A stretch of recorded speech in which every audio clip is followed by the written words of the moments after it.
I'm a nobody, baby. Light me up, pour me up. I'm gone. Got me seeing genies in a bottle. Liquor got me feeling like a wrestler. Call me Santiago. Everyone listen when I speak. Don't know shit about shit, but I know ball.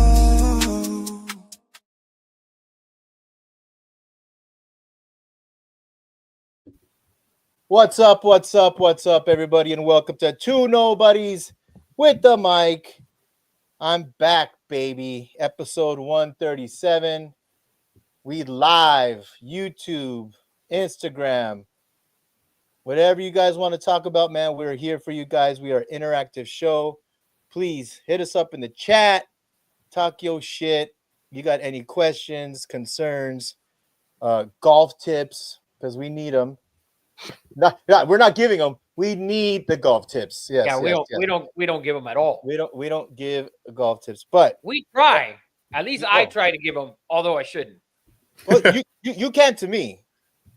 You're 100% okay to give golf tips if you're playing with the dude that you are at least 20 shots better. But that's a lot, Ed. It is not 20. It feels like that on some days when you whoop my ass, man. But guys, thank you for joining us. We only have one rule on this show. Eddie Money, please tell them what this rule is. Don't be a loser, man. Don't be a loser, man. Because we're going to talk gambling, scrambling, all kinds of shit. We're going to be giving lines. We have hockey, baseball, NBA finals on tap. First, let's introduce in El Centro, El Medio, right down the fairway, Eddie Money. What up, man? What's up, man? Just got back from Puerto Rico, my homeland. Well, I wasn't born there, but my pops was. Puerto Rico. Puerto Rico. PR in Vegas. Nobody says it. Best vacation of my life. Really? Yeah, he either got it in or took it in. One or the other. Yeah. I also left Vegas up money, so that's always a win. That is always amazing. I remember the first time I left Vegas with money. We got on the road on a Sunday. Stopped that state line and left it. No. there was. I can't leave with this, dude. This accident was so big, Rafa. A truck had overturned, and then the ambulance that was on its way over there that hit something and flipped. Oh my god! That's okay. You remember that movie with Jim Carrey where he's in a dome and they're filming him? Truman Show. Truman Show. Dude, I felt like it was the Truman Show. They're like, Eddie's leaving with money. Stage huge accident. Huge accident. Bring him back. Dude, we literally turned around. We turned around and stayed another night. That's how. I'm not joking. I'll never get that because you always remember. Well, not Rafa. Rafa is a. Rafa can't count that many times. He's what we call a sharp in the business, and he leaves with money all the time, man. I shouldn't have left that out. Now Vegas is gonna stage accidents when you leave on the way out. Yeah, but before we get into Eddie Money's Puerto Rico trip and Vegas, let's introduce the guru, the one who knows all, sees all, and the brainiac of the show. That's makeup. It's really a glass thing right there, and you can see his brain, and that's Rafa. That'd be pretty cool. We should AI that shit. He uses makeup done every day for his head. Yeah, we had to put like some makeup, but you could really see his brain. That's why he stopped wearing the headphones, actually, guys. Yes. What up, man? That's a dope ass jersey. How's everything? How was life? You spent a whole weekend in Downey, in my hometown, and I wasn't here. Go figure. Unbelievable. I fucking drove into Downey 3 times, Friday, Saturday, and Sunday. Just like the good old days, man. Just like the good old days. I bet you didn't miss the traffic. Oh, not on Friday. And fucking Sunday was great. But dude, Friday and Saturday were brutal. Just fucking brutal. But it's always nice. I gotta give it up to you, Rafa. I gotta give it up. You're one of the best dads I know in the business. But in the biz, Rafa is he's Like he talks all tough and mother f this and mother f that. If his daughter or son has anything, they have a math quiz. He's there in the parking lot supporting that shit. I It's, try. I was on I track. appreciate it. yeah, he's in the window giving answers. Yeah, Sports, hey. yeah. Let's see. But yeah, how did Gianna do with dance? She took first place in her solo on Friday night. Took Yes. first place in her team on Saturday, and then Sunday I think they took 2 firsts and 1 second. So Just trophy. dude, it was a baby. 4-day event. There were fucking teams there from everywhere, man. It was wild. It was a lot of dances. How's But that? we were right across the street from Ojos Locos, so we were able to. We went Friday. We went to Ojos Locos. Jackie had never been, and then I think She's like, this is why Eddie likes to live in Downey, right? But the we big went booty Friday, Latinas. and then we went on Sunday as well. So With we went great- Friday and Sunday. Great wings. That's what I tell my wife. Amazing wings. Great wings and great service. Yeah, Yeah. It was cool. It was good. It was good. We had a good time down there. That's freaking awesome, man. But yeah, like I said, guys, please show us some love. Send the invites out. We want to talk. We're gonna talk golf trips. I just came back from one of the most amazing trips. Went to Myrtle Beach with some old friends and some new friends. Played 6 rounds of golf. Had both my sons there, and played some amazing tracks. Had some great fun, and if you haven't done a golf trip with the boys, it's next level. And Myrtle Beach is next level. Courses everywhere. It's like definitely a tourist trap. I mean, we got to the airport, man. It's like you were not cool if you didn't have a golf bag at the airport. There was dudes dressed in the same polo. There was one group of guys that had a Masters green polo with their state and said Dope Crew. They look like morons, but I mean, Gay. But you can say that. yeah, dude, it was epic trip. Epic trip. We'll get more into that. Eddie Money, I gotta hear more about Puerto Rico. Swam with some turtles on the first day. Almost got caught in a flash flood on a river on a hike. That only happens to white people, bro. No, you guys went to the rainforest. You guys went to we went to El Yunque, but that's not where we almost got. Yeah. We got told by a guide to go on this path that's behind like an abandoned house, and then you go down it, and then you'll find a river, and then once you find the river, then you're on the path. And so once we was on the path, we started going. It started raining really heavy, so we crossed, and then by the time like the rain had just gotten so heavy, it blocked where we're supposed to go up. So we went back, and then it had rained so much that we couldn't find the rocks where we crossed over, so we had to wait for it to die out a little bit. That's wild. Did they? And then when you said, and then get to this tree, pull down your pants, bend over, and then just put your what? I mean, what was whatever the tour guy says, man. Whatever he says, I got to do. I'm not in my place, you know. Jesus Christ! It is. It is. Go behind the abandoned house. Yeah, like from there, there's gonna be a coconut tree. Go from there. It was a trail. Oh, dude, it didn't sound like a fucking trail. Yeah, I'm surprised you didn't get your fucking shit pushed in. I mean, who knows? We don't know actually. Yeah, we don't know. We don't know what happens. You did have the time of your life. I did. It was phenomenal. Yeah. I would recommend. I've now recommended to Puerto Rico to every single person that's asked me about my trip. Oh, you're that type. Yeah. You're that type of guy, bro. You gotta go there. Oh, dude, beautiful. What about I don't recommend like every single trip that I go on, but like Puerto Rico was like, damn, it's like nightlife, insane, right? And how about the coquis at night? Coquis. I mean, dude, it's like you are in the rainforest, so it's not like. Yeah. What about Vegas, man? Out till like 4 or 5 a.m. I think like my second night out there, went to sleep and the sun came up. It was hell to the yes. That's how you do it. Did it right. That was awesome, man. And Vegas, what'd you hit? 10-teamer, 3-teamers, money lines. I hit the blackjack tables. Really, though? Any I knew when epic to get hand- up. I knew when to get up. Any That's good because any that's hard to do. yes. Any epic hands? What casino did you play? We were at the Fountain Blue the whole time, basically. I love it, man. Played at the Fountain Blue, and then I was like, my friends were gonna get a drink, and I was like, let me just gamble. You get a drink from me. There you go. That's how it works. Best tequila pineapple I've ever had. Really? In Vegas. Fountain Blue. Yeah, I don't know. It's probably just the setting. I don't know. I think their Fountain Blue is sort of getting it and treating their customers a little bit better.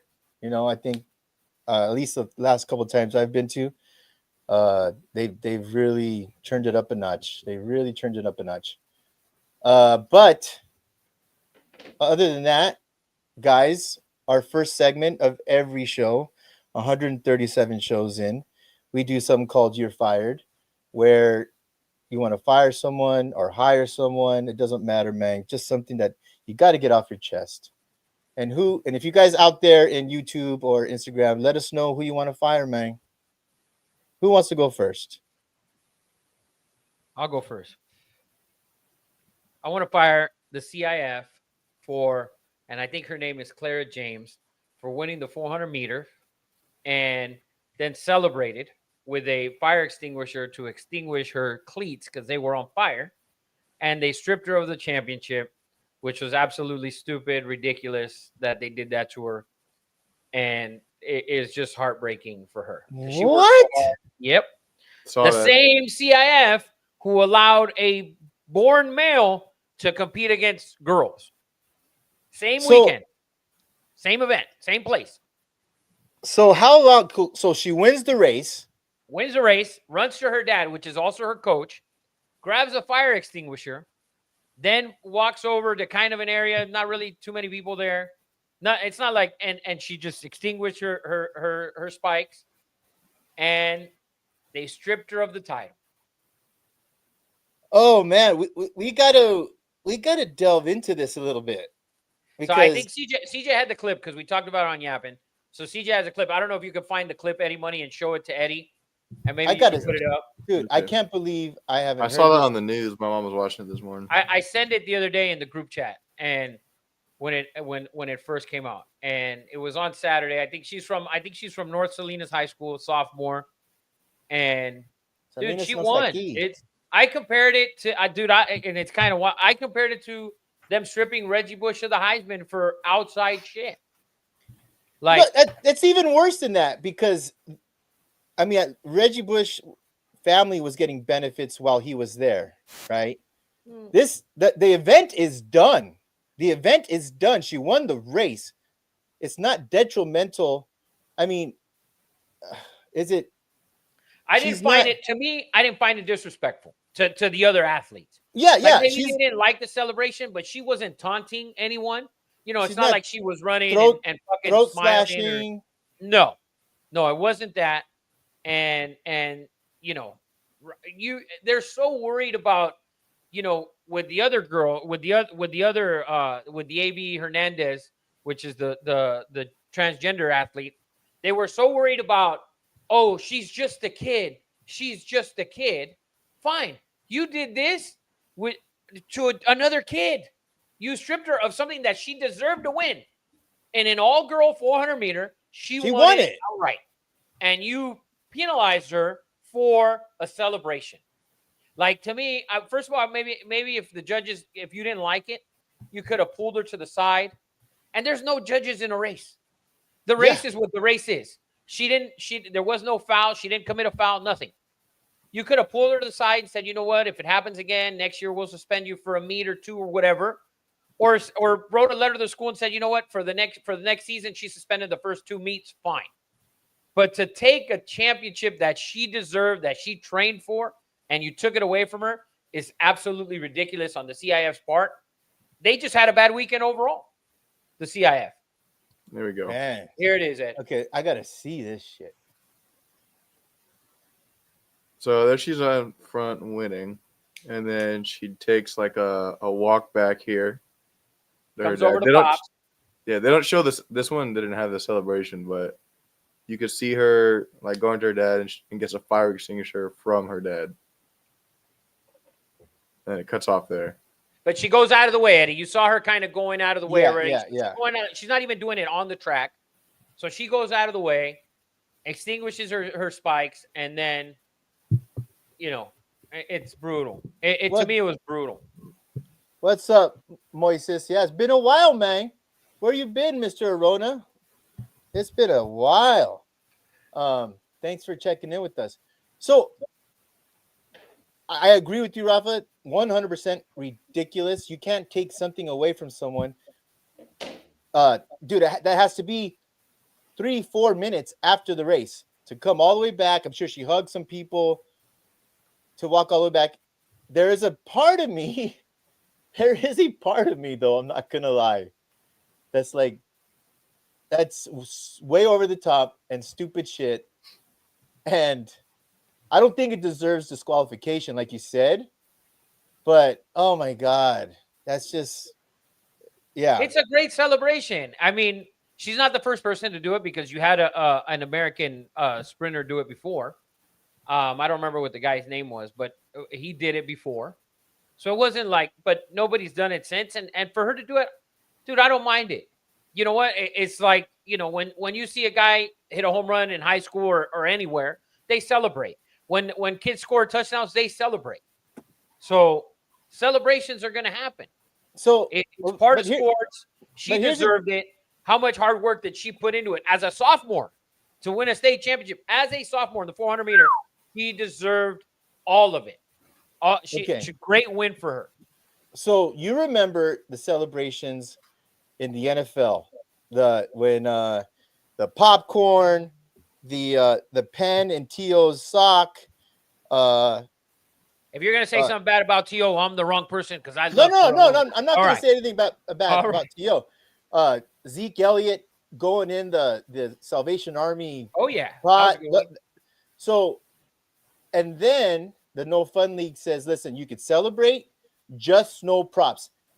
I'm not trying to excuse CIF, but I wonder if there is something in the rule book about using props. That's the only thing I could think of. That because the NFL did it. Like, you guys can celebrate when you're bringing props in, then you've gone too far. I don't know if that's the case, but I'm not sure. But either way, listen. There's an interview with the dad and her, and where she breaks down, and it looks like it's in their kitchen or something, and she's in tears. And one of the news outlets up north put it out. To me, it is just brutal, because you're sitting there defending a born male who raced against females, and you didn't penalize him for anything, and you're penalizing a girl that deserved to win and beat other girls, and you're penalizing her for a celebration. I think is ridiculous. No, that's the valid. Let's stamp that firing. Approved. Eddie Money. I'm gonna keep it high school sports.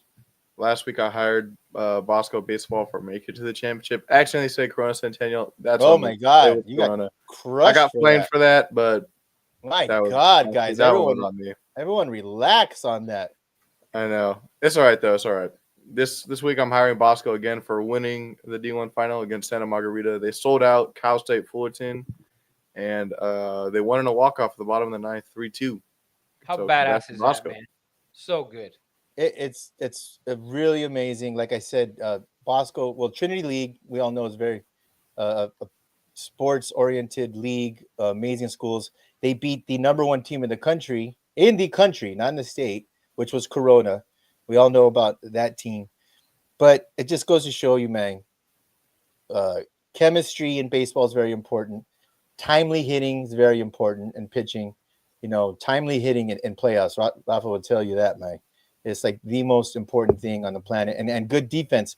What I heard, Rafa, is that, and this could be a little racy or whatever, but Bosco brought in, and I could be off on this, a lot of African-American baseball players on this team.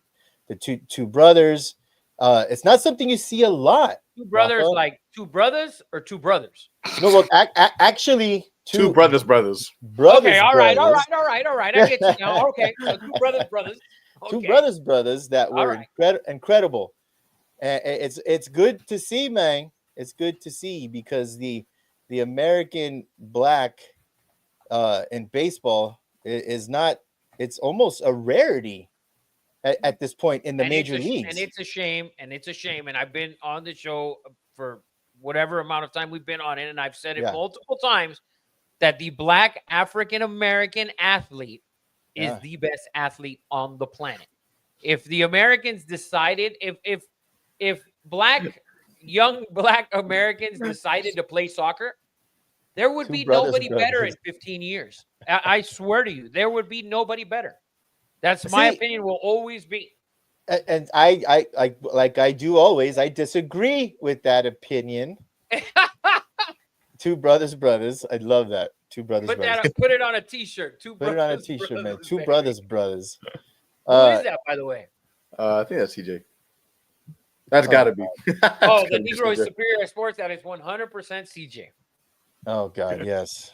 What about the Choctaw Indian? They're also very good at sports. They're good.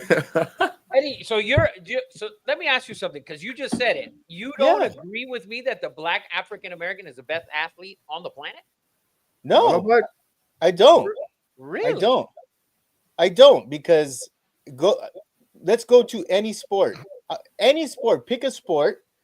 Okay. Let's play football with the U. I mean, you're talking Messi, Ronaldo, Pele. Like I said, they don't play it here. If they played it here, that's the one sport. That and hockey. Because you have to remember, the inner city, hockey's expensive, and you need a fucking skating rink. There isn't skating rinks all the time, right? Very expensive. Baseball is also just looked at because you have to remember, the inner city, it's kind of the culture, right? Like basketball is a culture of the inner city. Football, inner city culture. Okay, when we look at the NFL, the best athletes in the NFL, you always say play cornerback. The best athletes that you always say play corner, right? The best athletes in the NFL play cornerback. I think 99.8% of the athletes in the NFL, that players that play cornerback in the NFL, all black. In the NBA, the best players in the league, with the exception of now because the Europeans, they're still not better athletes. They may be better players. Some of them, Luka, Joker, and if we look at baseball, the history of time, you ask me who the best player is, I will always say Barry Bonds. Guess what he is? He black. Hello, black Bobby.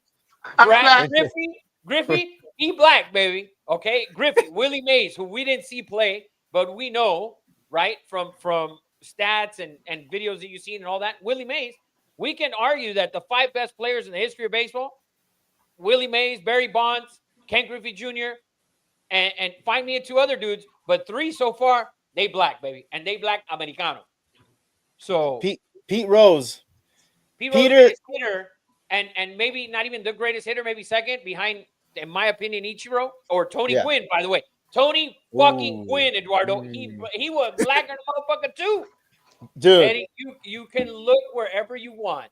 If a black American focuses on that sport from childhood by the way, the best golfer of all time, in my opinion, he black. That's Jack, man. That's the Golden Bear. Or Jack and then Tiger. And okay, fine. But Tiger, bro, he's right up there. There. We're gonna get into some golf today. Are you doing laundry, CJ? CJ, Eddie Money let him out the fucking cage. Yeah, he got some sunlight today. Bring out the GIMP. You let him out of his GIMP box. CJ jumped in because he wants to say something. Come on, CJ. Let's hear it, baby. I just had things to do. I jumped in the show when I could. I genuinely didn't have anything to say. Well, definitely, right. definitely. CJ, so you agree with me that the black American athlete is the elite athlete? Like, yes. If like the way you put it is very specific and on point. If the black athlete focuses on a sport, then they're going to eventually be the best at it. Like, it's just what it is. It's so racist. It's not racist, Eddie. You can't. This promotion of a race. Let's take the. They're getting a raise, Eddie. They're getting a raise. Right. This is a raise. We need something. Let's take the 4 major sports, right? The Canadians. I'm going to give them D. Sports.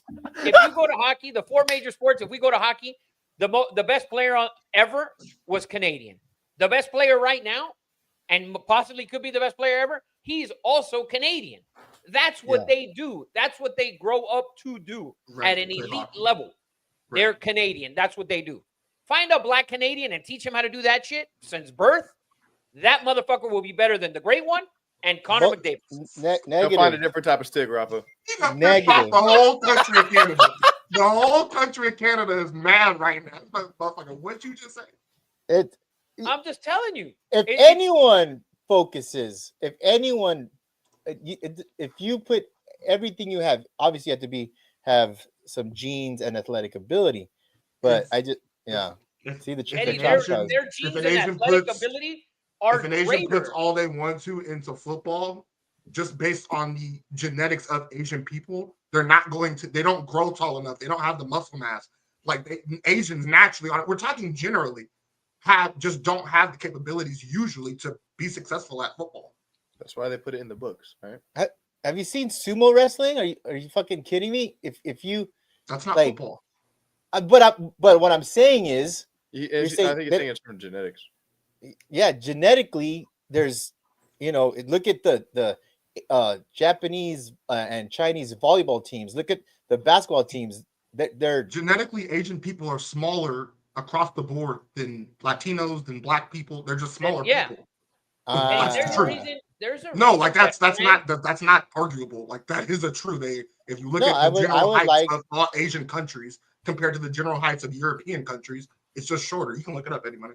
France has become a powerhouse in football, in football with a U, in football, powerhouse with most of their players of African descent. Okay, so think about it. From Senegal, from I got you. I got you. And so imagine the American ones in American sports. I'm telling you, if you went into the inner city, if you were some rich old white dude and you went into the inner city and you invested $50 million in 25 black kids from the age of 3 to 15, I promise you we will have an elite fucking World Cup team in this motherfucking country. Elite. Instead, we got some shit show. We got some. This is very subjective. Is when we were in Pop Warner, if you saw a team of in football specifically, if you saw a team of white dudes, you're like, oh, yeah, we might beat their ass. If you see a team of just black dudes, you're like, they're probably super athletic. I proved that shit wrong. I coached the Wildcats. I beat the Lancaster Jets. We whipped on every fucking black team. There's exceptions, Eddie. Because there's always exceptions to the rule. There's coaching that goes into it and all that, right? You can literally take Harvard's basketball team and go into New York City or Chicago and take 5 random dudes off the court, and that Harvard basketball team is going to beat those 5 dudes. That's when we get to when they're all in college, and guess what? I'm taking the team with 5 black dudes, then 5 fucking dorks from Harvard. Ain't no doubt about it. Give me 5 black dudes on North Carolina instead of 5 black dudes on fucking Harvard or Penn or Cornell. Bottom line. Now, 5 Europeans may be different. Right. Maybe different. Eastern Europeans might beat their ass. Yeah. Eastern Europeans a little different. But, bro, no doubt about it. Look at the French players that are coming to the NBA. Wemby, he black. Okay, if you say so. I'm just saying. According to Dave Chappelle, though, black people get Tiger Woods, so that one's unarguable. I hate to give black people that one, but I got to give it to him in this argument. He's black. He's also Asian. He's also one. Yeah. He's Blasian. Okay, you're right. His mom looked like the Tiger Lady. Right. I mean, she looked like he was half Asian. Yeah. So well then, but they drafted him first round, so you got to give it to him. Yeah. That's a great pick. That was definitely not. We got to do a race draft. Yeah. No, we got to do a hot guy draft first. Come on now. We've already done that. We haven't done it enough. I need it every season. Rafa takes Myles Garrett every time. He trades up. Every time, bro. Ain't no doubt about it, man. Well, since we're on sort of the subject of basketball, whatever, I could only think of one fire. Oh, CJG, you have a firing or hiring before I go, because this next one's gonna go I in. want to talk about my Minnesota trip. I told Eddie Money. I went to Minnesota to visit John and Logan, and we drive to Wisconsin, right? Mhm. And we go buy a bike, and the dude, he owns like 10 acres of land, and he takes us in the back, and he Uh-oh. takes us in the back. Is that how you paid for the Takes us bike? in the- Is that takes us in how the you back. paid for the bike? Come Oh, here, Come God. on Rob. back, son. Imagine takes that. us in A the black back and dude, there's a a tree. Hispanic dude, and a Filipino guy No, walking this into the is like back of a the barn. Midwest backwood like white dude. Oh, Did yeah, you- all right. CJ, I got the whole picture. Go ahead. Did you hear Eddie Money's story? A bunch of guys are telling you to go to the back of a house. Like, Yeah, bro. These two, not a shock they live together. Not a yeah. shock.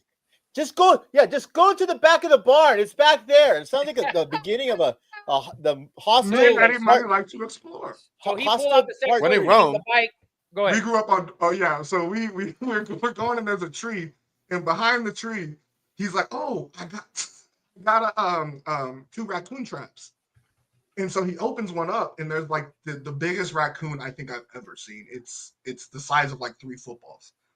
Out of nowhere, he pulls his pistol out and just shoots the shit out of it like 18 times. Wow. The crazy part is it still was alive after that. Like it didn't die. When we left, he had to go back and finish it off. This shit was hilariously crazy. It was hilarious. No film on this? No, I Did was you- just Or else What? he would have got shot. right. Were you peeing down your leg a little bit? Like, what's this guy's issue? Like, I just jumped on the inside because that gun was louder than I expected it to be. Sounds like you went coon hunting. yes, that Quite literally. I don't know That's- if Rockman can say that. Ah, you can. You can. You're not wrong. he, They hunted he the just raccoon. did. He just did. I don't know. Oh, you know I did. You know I did. Well, now this transition is going to be a lot harder now after that story. But I am going to fire the owner of the New York Knicks, James Dolan, for firing Coach Tibbs after taking the New York Knicks to the Eastern Conference Championship after 25 years, having 3 50-win seasons, taking them to the playoffs like 5 years in a row, being really close and being, on the definitely the right path, I would say, to winning a championship in New York, which they haven't done in 50 years. It was a head scratcher, to say the least. James Dolan has always been considered a horrific owner. Treats, you remember the Oakley deal? Like, he wouldn't let Charles Oakley in the building. Yeah. Just bad decision after bad decision after bad decision. And that's why, everyone was making fun of New York after they won the semifinal, and they're crashing the streets.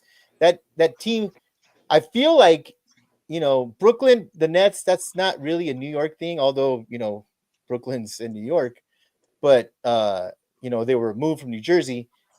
I feel like the diehard Knicks fans, and there's so many. It's Madison Square Garden, right? The Mecca, the Mecca of basketball. Some of the best fights that were ever happened. Muhammad Ali, and it's right in the center of Manhattan. It's just so freaking cool.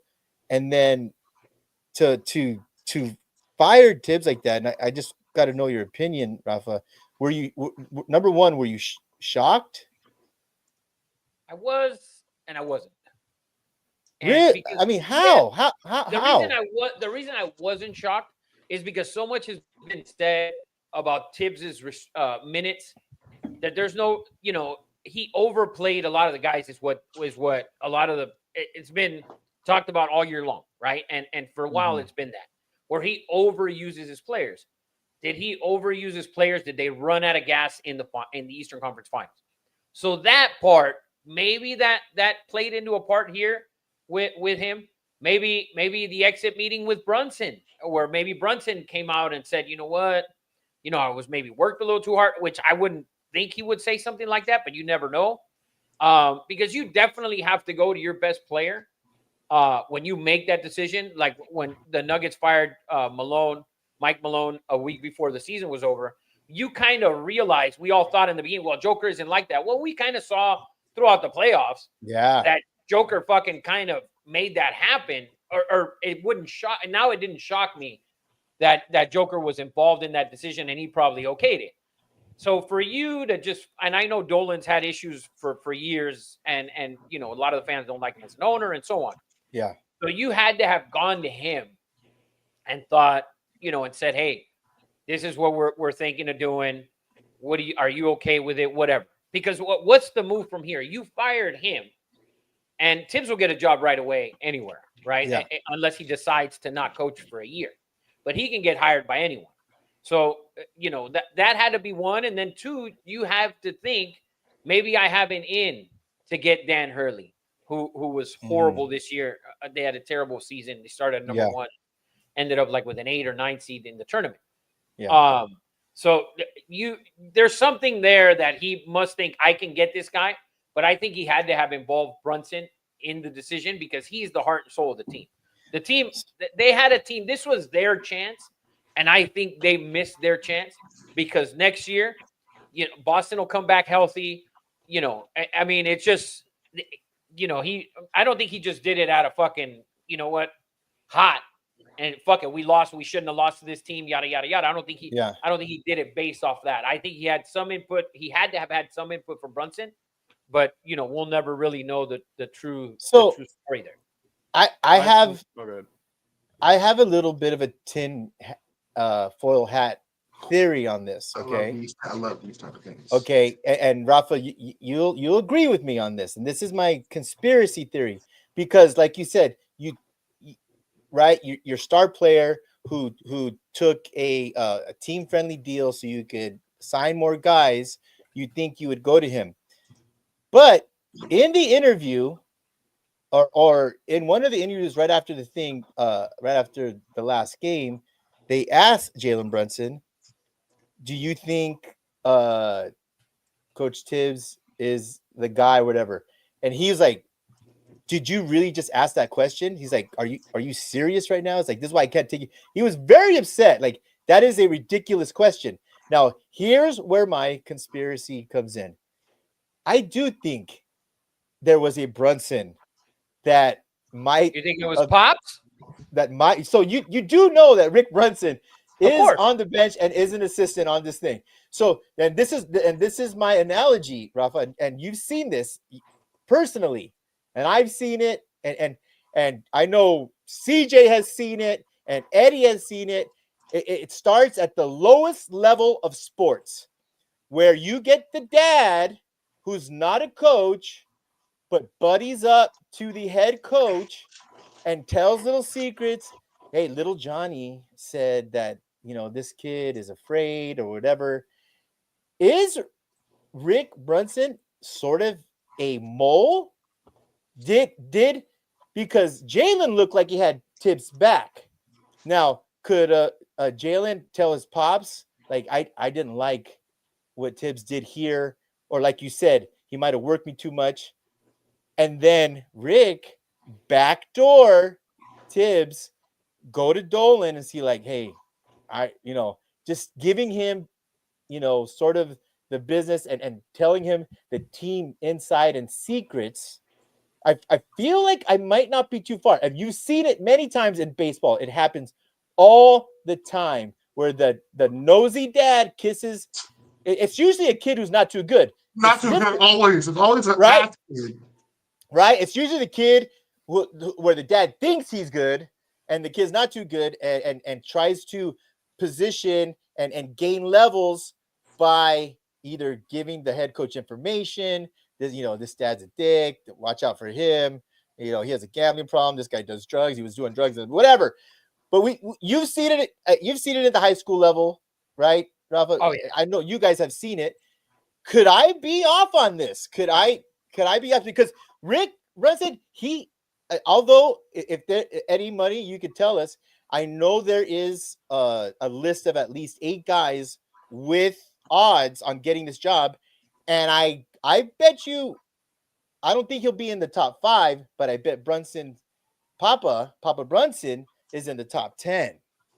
Not that I think he'll get it. He's actually not in the odds at all. No, Really? I don't know it because Papa Brunson is I think he's a career assistant guy, right? He's not even the next assistant in reality. So Well, for him, 100%. yeah, I don't know if he went to Dolan and said yada yada yada. I just think there was so much talk throughout the year about the players that have played the most minutes, and the Knicks had like 3 of the 5 or whatever in the league, and you saw the fatigue. You blew it. What was it? A 18-point lead, a 14-point lead in the last 2 minutes. You had like an 18-point lead in the fourth quarter, whatever it was. Like that might have been fatigue, right? You never came back from that in reality. So to me, I think that fatigue part played a role. And Jimmy always said, and he always had issues with it as well, that he always felt overplayed by Tibbs. And Jimmy came out and he said that before. So if the guys felt overplayed and you were outplayed in this series, and that it makes sense to me. And a lot of people are looking at it as, oh, he did so much for the team because the team was total shit. But in reality, the moves that the team made were why the team was good. They went out and got Cat. Before that, they had Randall. They went out and signed Brunson. That's why and Tibbs did a good job of coaching the team. But at the end of the day, Dolan had to have felt that was the max that Tibbs was going to get you. That is it. And so I see it both ways. I can see why, and I can see why not. And so to me, it's a 50-50 split. Like, I'm sure some of the fans are like, you know what, fuck it, and some got to be pissed. But if you feel that you can find a better guy, then I feel like he only got fired because they know who they're going to bring in. And according to these odds, got him from Bovada, top 2 ads are Johnny Bryant at plus 240, and plus 240 for a coaching job is insanely low. That's crazy. Who is the assistant of the Cavs. And then second is Kenny Atkinson at plus 400. That's the Cavs head coach. Those are the main 2 guys. After that, it's a big jump to plus 1,000. So those are the real 2 contenders for the job. Also, Bryant's up as a finalist for another job that he might get. So yeah, I mean, from what I've heard from Knicks fans, it's basically it's like for them, it's like either one of those 2 or bust. So I keep on hearing Malone is by far and away the favorite. That's the one to me that makes sense, because you saw what he did with Denver, and Denver, yeah, they had the Joker, but they had 1 All-Star. That was it. It was just Joker. And I know Michael Porter Jr. and Aaron Gordon and those guys are good players, but at the end of the day, he still got fired, and they weren't All-Stars, and he won a title, and he went to Western Conference Championships and so on. So, and when you look at it, he's the best dude for the job. There is no doubt about it in my mind. I'm calling Mike Malone to see, hey, are you coaching next year? Are you open to coaching next season? Because if you are, and you tell me yes, then James Dolan's got to think, I'm the New York Knicks. It's New York, right? And so maybe that's the move I make if I'm the Knicks. I go after Mike Malone. I don't go after anybody else but Mike Malone. So I don't have the list in front of me, but these are names that make a lot of sense to me. Shout some names and I can give you some odds. Okay. And then also, if they're on here. Also, Rafa, I'd like to give me a thumbs up or thumbs down. Okay. So obviously Rick Brunson, we're giving a thumbs down. Thumbs right? down for me. He's not there. You already said Mark Malone. Where's he on? And that's your favorite. That's what Rafa wants. Where's he in the odds list? According to this tweet, he was extremely high on odds. He's like plus So, 500. So your list sucks balls, Eddie Money. Blame Bovada. There has to be a better list. There has to be a better list. I did hear about those 2 assistants that are very high on everyone's list. Okay, now here's who I love. Okay. Rick Brunson is plus 1,500, but Mike Malone is not on this list. This is from Fox Sports. Okay, that's wild. How is he not on everyone's top 3? That's just freaking insane. And that's not your fault, Eddie Money. But here's the one that I love. Thanks. And here's the one that I love, and I've been asking this guy to take over my Tar Heels program for at least 3 years, and it's ex Villanova coach, well dressed human being, and I just think the next coming, and just reminds me of Pat Riley, and that's Jay Wright. Now, Jay Wright coached Brunson, Bridges, Bridges, and Josh Hart. and yes, at Villanova, like literally, and won championships there with those players. To me, let's get the band back together. And I don't understand why Jay hasn't already thrown his hat in the ring somewhere else. Maybe he has been waiting for a NBA job, but amazing coach. We've seen guys jump from college and have success before. Butler coach, who's the GM with the Celtics. I forget his name. Phenomenal. Right. I mean, phenomenal. So Jay Wright to me, he's plus 1,500. By the way, I gotta update a list. Mike Malone's plus 125. Thank you. Okay, that's the favorite. That's the favorite is Mike Malone. Okay, and I kept on calling him Mark. Sorry. So Rafa, get the band back together. The Villanova, man. I don't like college coaches to the NBA, man. I don't. I don't. I really don't. I don't like those high profile coaches, high profile college coaches. I feel like they don't transition to the NBA well. Because the game is so different. It's so different. It is. It is way different. And it's tough to coach. I don't know. I just feel like those guys, they're so dominant in college. You're coaching kids basically, right? 18, 19, 20. Run the system. Run the system. Yeah. Run the system. Here, although, and he's, a lot of the guys, Brunson, Josh Hart, so on, he's coached them before. I just think it's not the same grind. It is not the same. Nowhere near. So, and you've seen those guys come in the NBA and not succeed. So, okay. So, Brad Stevens is the exception.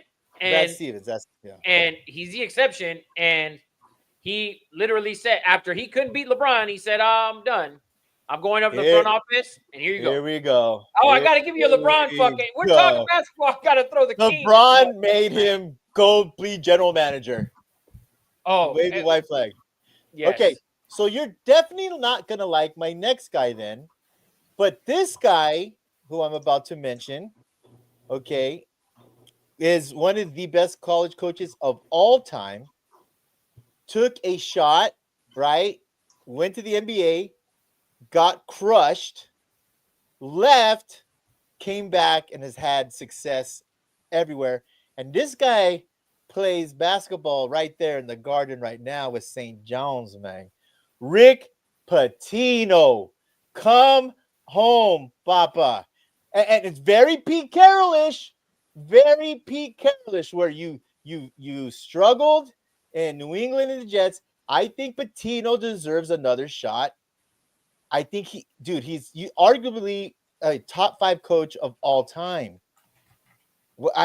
He's right there now. He's right there in New York. Doesn't even have to change, brownstones or freaking penthouses. He probably lives in a penthouse. I love that. I don't want a college coach for my team that just went to the Eastern Conference Finals when I have arguably one of the 3 best point guards in the league. I don't want that. I want a guy who's all and I don't want a fresh face either. I don't want an assistant. I want a guy like Mike Malone. I want a guy like Phil Jackson 5 years ago if he was available. That's who I want. I want a guy who's won a title because my team is on the verge of winning a title. If I'm the Knicks, that's what I'm looking at. I was a couple of games away from the NBA Finals, and I don't want to bring in a guy who's been coaching kids. We saw him in the NBA. He didn't do very well. Now he's been coaching kids again for the last 15 years or whatever. I want a guy who coaches men and has won championships with men because I am the New York Knicks, and I was just in the Eastern Conference Finals. I'm not the New York Knicks who are in the lottery. I'm the Knicks that have constructed a roster. We went out and got Cat, one of the best power forwards in the league, okay? And we got the Eastern Conference Finals. Little zesty. but very zesty, not a little. But I want a guy who's going to take me to He's that Dominican, next it's all level. right. I want a guy who's going to take me to that next level, and he is right there. I don't want a college coach. I don't want Dan Hurley. I don't want Rick Pitino. I don't want Calipari. I don't want Jay Wright. I want Mike Malone. I want a Coach Bud type guy. I want something like that. Okay. So for me, it's Mike Malone. For me, it's Mike Malone all the way to the Knicks. I think it's a perfect situation for both. You're bringing in a guy who's won, Eddie. You're bringing in a guy who's a winning coach, a winner. You know what? You know why the Malone thing bothers me, and I'm going to tell you why. You know, the way he acted after the Lakers. You know, he's just weird about the Lakers. He's giving out MVP chains in the locker room. You saw how turned off the Joker was about that. You know, that's a college move. Handing out a 2-time MVP, giving him the player of the game chain.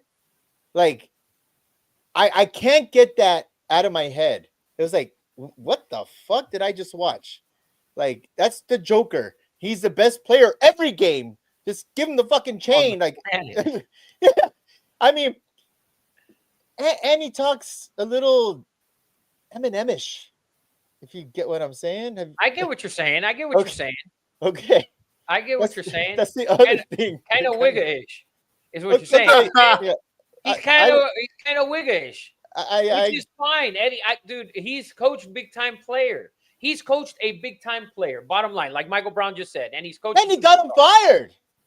Eddie, he got fired. Yes. How about what's the coach from Memphis? Was it Jenkins, who also got fired? Like those are two head coaches that have won 60 games, that have won 55 games, that have been able to coach superstars. Although Jaws just off the fucking rails, but Mike Malone going in there and coaching Jalen Brunson, coaching Cat, I think would be a remarkable. It would be a great fucking signing for them. Like, there's no, I just don't think you can bring in a college guy for a team that was, steps away from an NBA Finals. Are you really? To me, I would. I'd go with the best name, the best guy available as an NBA head coach. No, I got you, and I definitely heard the Cavs assistant, is another guy that's hot. And I agree with what Eddie Money said. You do not fire Coach Tibbs without knowing who the F you want and knowing that they want to be there. Yeah. Also, like his stats, I have some stats pulled up. In the 7 seasons before Tibbs, they had a 33% 33 win percentage, 184 wins to 374 losses. And in the 5 seasons with Tibbs, they were 250 and 197 with a 56% win percentage, 4 playoff appearances, and the first conference finals in 25 years. No, the team's also gotten a lot better. Let's not give. I'm not going to take away credit from Tibbs, but I'm not going to give him all the fucking credit, because going out and signing Jalen Brunson was a phenomenal signing. So, and going out and trading for Cat, and going out and trading for Bridges, okay, and going and trading for OG, those were all moves that they made that were great moves. So I agree, Matt. I agree. Because you know why? Matthew Rosa says you don't fire Coach Tibbs, period. This is laughable. They're going to be terrible again. And this is why I think this is, because to get NBA players nowadays to play defense, that is the hardest thing to do on the planet, right? It's the hardest thing to do. In college, you don't play defense, sit your ass down. I got, a sophomore who will, cut off his finger to play. In the NBA, contracts are guaranteed. You have to play the highest paid players. And we've seen it. Carmelo. We've seen a ton of superstars that do not enjoy playing defense. And Tibbs, if you play for Tibbs, you got to play defense. And that's why it's a rarity. It's a rarity nowadays. And that's why I think it's a mistake to fire him. So that's my 2 cents, man. Michael Brown gives his take. He says he gives getting let go because of the same reason that part is lame. He coaches hard. Everyone knows that. And then Matthew Rogers said, New York always getting a big head too soon, especially the Knicks organization. I mean, listen, Cavs were injured. They beat Boston. I don't want to hear about Tatum's injury. They took it to Boston. It was when he got hurt late in that game, it was going to be 3-1. That Tatum injury is not an excuse. So Eastern Conference is up for grabs, in my opinion, and you're right there. And I mean, that was a freak of nature. What happened? That comeback, that 14-point comeback. That was. The thing is, MB, I wanted to make sure because I don't remember. I wanted to double check, and I went back and double checked. So he coached Minnesota as well. Okay, he coached got him fired twice. He got there, and they got to where the peak. That was their peak. They were never getting past that. When he was in Chicago, they peaked. That was it. He never got to a finals. It's been 5 years. You gave him 5 years. He peaked. That is it. That's it. The peak is over. I see your guys' point. I do. I really do. But time will tell. So you think Mike Malone? I think it's going to be I don't think it will be Malone. I think it's going to be something shocking. I think wholeheartedly that if you do go down to Brunson, he's like, give me my college coach back, man. The one that I know I could win a championship with. And I think they're going to offer, Jay Wright, and he will bring back the suit, and he will look, in some Armani or Boss suits. I'm going to look like a G, and just like Pat Riley all over again. You're always advocating for Jay Wright, though. I am. Eddie's man crush is Jay Wright. I am. Which is a great man crush, Ed. It's a wonderful man crush. Thank you. You guys are on the opposite sides of the spectrum with your man crushes. Well, never mind. I was about to say something, but it would have been full Diddy. So never mind. There is the Villanova connection. There is the Villanova connection as well. You can't ignore that. No, Eddie, there's no doubt about it. There is no doubt about it. But I can't ignore a guy who won a title with the superstar and has been to the playoffs every year, for the last, 4, 5, 6 years, whatever it is, consistent without 2 All-Stars. On this Knicks team, he's going to have 2 All-Stars. If he coaches that team, he's inheriting 2 All-Stars. And one of them was arguably one of the best point guards in the league. There is no doubt in anybody's mind if you don't think Jalen Brunson 100%. Is one of the best players in the league. No diggity, man. No diggity. So, by the way, since we're on the NBA, I wanted to bring this up, and I should have brought it up on your fire. Did you see Shaq's top 10 all-time list? No. No. Oh God. Dude. Okay. Are you gonna get mad at his Kobe placing? I feel like that's what the Kobe placing. Besides the Kobe placing, because he has Kobe at number 2. Okay. The Kobe placing. That's bad. What's worse is he played in the top 10. Please. Wait. Okay, you got to pull it up. Let me find it. No, Eddie. Try and guess who's not in his top 10. Who are in? Real quick before we get to it. Okay. And if Matthew and Michael Brown are still there, give me your 3 best players of all time or your 4, and it doesn't have to be in order. But your 3 or 4 best players of all time, and I want to hear them. And then you're gonna see that I promise you, all of us have that guy on our 3 or 4 best lists. All time. I found it. So whenever don't pull it up yet, Eddie. Okay, yeah. Eddie, who are your 4 best players? So I'm not pulling it up. I have Michael Jordan 1, LeBron James 2, Kareem 3. I gotta go. I gotta go Magic and Bird. That's 4. Eddie Money, who's yours? We're just naming like 4 in general. Yeah, your best 4 players of all time. No list. Doesn't matter the order. Okay, it's Jordan, LeBron.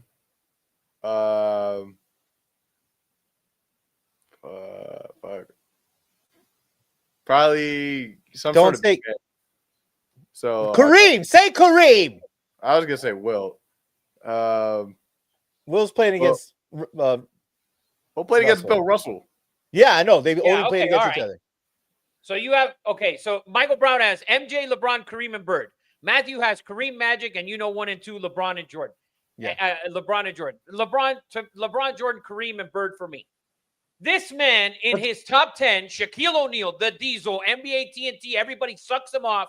He's a wonderful human being. There's probably no better human ever on the face of this fucking earth. He's great. This man does not have the captain, Kareem Abdul-Jabbar, in his top 10, yet he has Kobe Bryant at number 2, and you want me to respect this man's opinion? I'm fucking sorry. Okay, that has to be personal. That has to be personal. That's personal. Oh, yeah, it has to be a personal. It's a Laker. They probably does not like him. It's more than personal. Okay. Whatever worse than personal is. Yeah, I was going to say. Emotional? Bro, it is an emotional scarring in his fucking heart that Kareem maybe shoved him to the side as a fucking 7-year-old little fat kid or something. Because this man does not have Kareem Abdul-Jabbar in his top 10 list. That is a I can read you the top 10 now. That is a well-documented thing that Kareem treated Shaq like shit. Like they he didn't work with them, or when they try to work with him, but that is, Kareem has always been very against the grain, very chap ass, right? I mean, if you saw Kareem has always been a chap ass, very Malcolm X, very always. And Shaq is not that. Mm-hmm. And I think that's where they had the issue, because Shaq is not that. But at the end of the day, if you're on TV, okay, you're on the most watched basketball show on television, and you're going to go on a podcast and put out this list, and you're not going to put the captain, the all-time points leader until 2 years ago or whatever, the guy who they had to eliminate dunking in college basketball for 2 seasons, I believe it was, because nobody could stop him. Yeah. The man had a skyhook that was almost unstoppable. Not almost. Almost. Oh, that was unstoppable. Unstoppable. 99%, right? Yeah. Like no one ever blocked that shot. And you don't have him, the captain, let alone in the top 3. Fuck, you don't have him in the top 10. Okay, so I gotta ask. I gotta ask. Was this on a podcast? Was this on TNT? Oh no, this is on a podcast. This is him saying it. Eddie Money, you have the clip?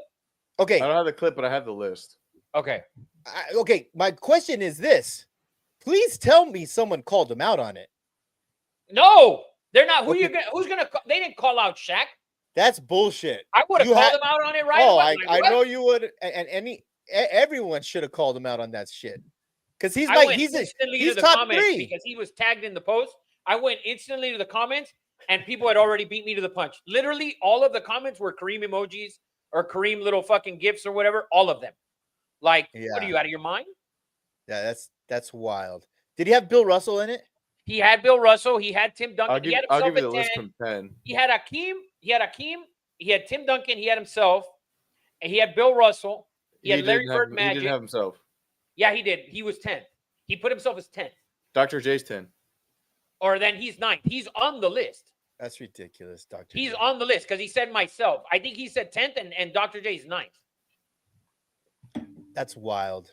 I saw the whole thing, and he's tagged in the fucking post on the podcast. I don't remember what podcast it was, but he doesn't put Kareem in there. Like, how could you come out and say that? That's why Charles Barkley needs to be on the other side of that desk and call his shit out and just say, hey, I don't fucking like him. Oh, it's a Netflix sports thing. Even worse. Let me see. Here. That's just.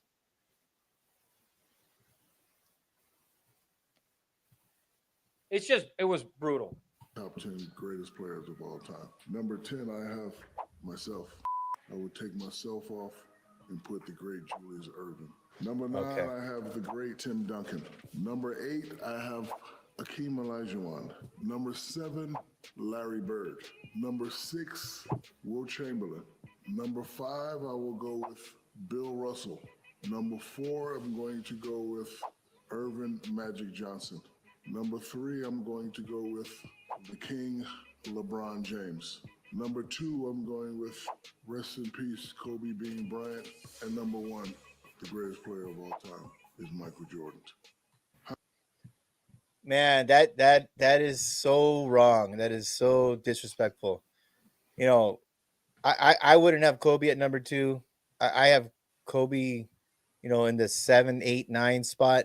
You know, whatever, man. That's wild. This And is all opinions, right? It's all our opinions, right? I'm always going to have yeah, LeBron before Jordan, but and I'll always have Tim Duncan, Magic, and Bird before Kobe, and I'll have Shaq before Kobe as well. That's my opinion. But for you to not have Kareem in the top yeah, 10 list, it goes beyond opinion, because now it's just plain fucking stupidity that you would not have Kareem, who was arguably the best player of all time until 1998. Okay, yeah, in everyone's fucking list, he was the best player of all time until the end of Michael Jordan's career. yeah. And for you now to just throw him completely out of the top 10, like fucking not there. It makes, and technically you put him 11th, if that, because you put yourself at or 12th, because you put yourself at 10B behind Dr. J.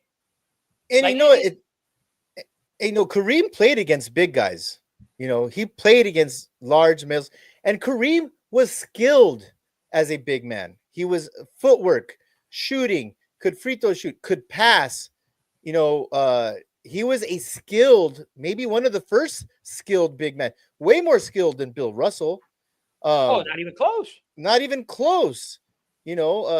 So it's just, man, that's just wild. How can we I take these guys seriously, and yet we're here getting bashed on our takes, and this man who played the game and one of the greats of all time can acknowledge that one of the 3 or 4 greatest players of all time is not even on his first 11 on the list? Like, come on. Come on, man. That's brutal. Yeah. We need to get we're doing a virtual firing, as we do here on Two Nobodies. We are firing Shaq for his bullshit ass top 10 list for not having Kareem, the captain, Abdul-Jabbar. We might have to start a new segment. Come on, man. Like, that's fucking ridiculous. Like, what the fuck? What the fruit, man? That should be the segment. It should be called, like, what the fuck? Because they do Come On Man on ESPN. Yeah, they have a Come On like, Man. what the fuck? That's what I'm doing from now on. Like, what the fuck? I like it. Welcome back to What the Fuck. I like it. I think that's fucking awesome. So we're an hour and 7 in. I got to do what I got to do, man. Can I take a couple? What are we going to talk about next? We can talk about your Madden curse. I know you've been looking forward to that. Oh, yes. Definitely going into Madden curse. Rafa didn't believe me last year. Rafa's like, is that a thing? I didn't know it was still a thing. I didn't know it was still a thing. It's a fucking thing, man. I have a list dating back to 2000. Okay. 1999. So nobody's broken this curse? There's been a couple. There's been a couple. And that's crazy. A couple out of 20. But let me go do my thing. And if you guys want to roll into it, you can roll into it. No, we'll wait for you to do that. I'll wait for you, because I have a whole bunch. I gotta go through this whole list with you. Yeah, we'll get into that. And Matthew just said everyone should have the same top 3, but just argue the order. That I think Matthew is spot on with Jordan, LeBron, and Kareem. Any which order is fine for most people, right? Like, but to not have Kareem on there is just stupid, is brutal, and ridiculous on Shaq's part. And when you give your opinion as an NBA player and as a former NBA player, and with Shaq's analyst, bro, and you're an analyst, like, I would say which is, I don't think it's arguable, but the biggest show on TV right now. Oh, there's no doubt about it. It's the biggest show. It's the only show people watch Thursday night basketball for on TNT. Right? So sadly, there's no more. They're going to ESPN. Yeah, and then so how are you gonna say? And people bash fucking Stephen A. Smith for saying dumb shit all the time. Are we gonna bash Shaq? Is somebody gonna say something? I need somebody to say something on actual fucking national sports media and talk about this. Bring Shaq on and have him explain this shit, because I would love to know. I feel like too many people would be intimidated to say something. Not me. Let me see him at the airport, and I will ask him. Hey, man, you didn't have Carino top 10. Yeah, what happened, Shaq? Talk to me, man. But you should send this out personally to Shaq. I would love you to come on this show, the Two Nobodies. We're literally two nobodies. But if you can come on this show and explain to me how you do not have Kareem not only in your top 5, in your top 11, because he is an all-time great, and if not the greatest center of all time, and he doesn't have him on there. But tomorrow night, NBA the Finals. beef and the lore with them, like what Yeah, happened? no, I want you to clip that and send it to Shaq and tag him in it. Make sure you tag him in it. Don't fucking hashtag him. Tag him in it. Maybe it gets to him and we can get on here, but that'll never happen. But imagine if it did, it'd be fucking But imagine great. if it did. It's the internet. But imagine if it did, it'd be fucking Anything great. could happen. It's the internet. And it is true. So tomorrow night, NBA Finals, Thunder hosting the Indiana Pacers. I mean, two small market little squads. And extreme heavy favorites. Thunder minus 750. Pacers are plus 550. This is probably the biggest favorite since the last Warriors, probably 2018 or 2019 or 2018 Warriors, probably, right? It's got to be the biggest favorite. Oh, you know what? This is what I wanted to bring up. Did you guys ever break? You just talked NBA? We literally just brought up the finals. Okay, perfect. But I did write this down, and I think, and Rafa, both you guys can give me your opinion on this. But Rafa, you were correct. Since 2018, this is the most lopsided NBA Finals. What was the line in 2018? Minus 1075, and then before that was the 0-1 Lakers at minus. That was the Warriors against the Cavs, 2018. So this is my take on this, right? This is my take, and I haven't heard really anyone mention this. There was the era of the super team, right? Everyone always had a Batman and Robin, and then I don't know where you could start. I mean, obviously the Celtics had their 3. Cavs did their 3.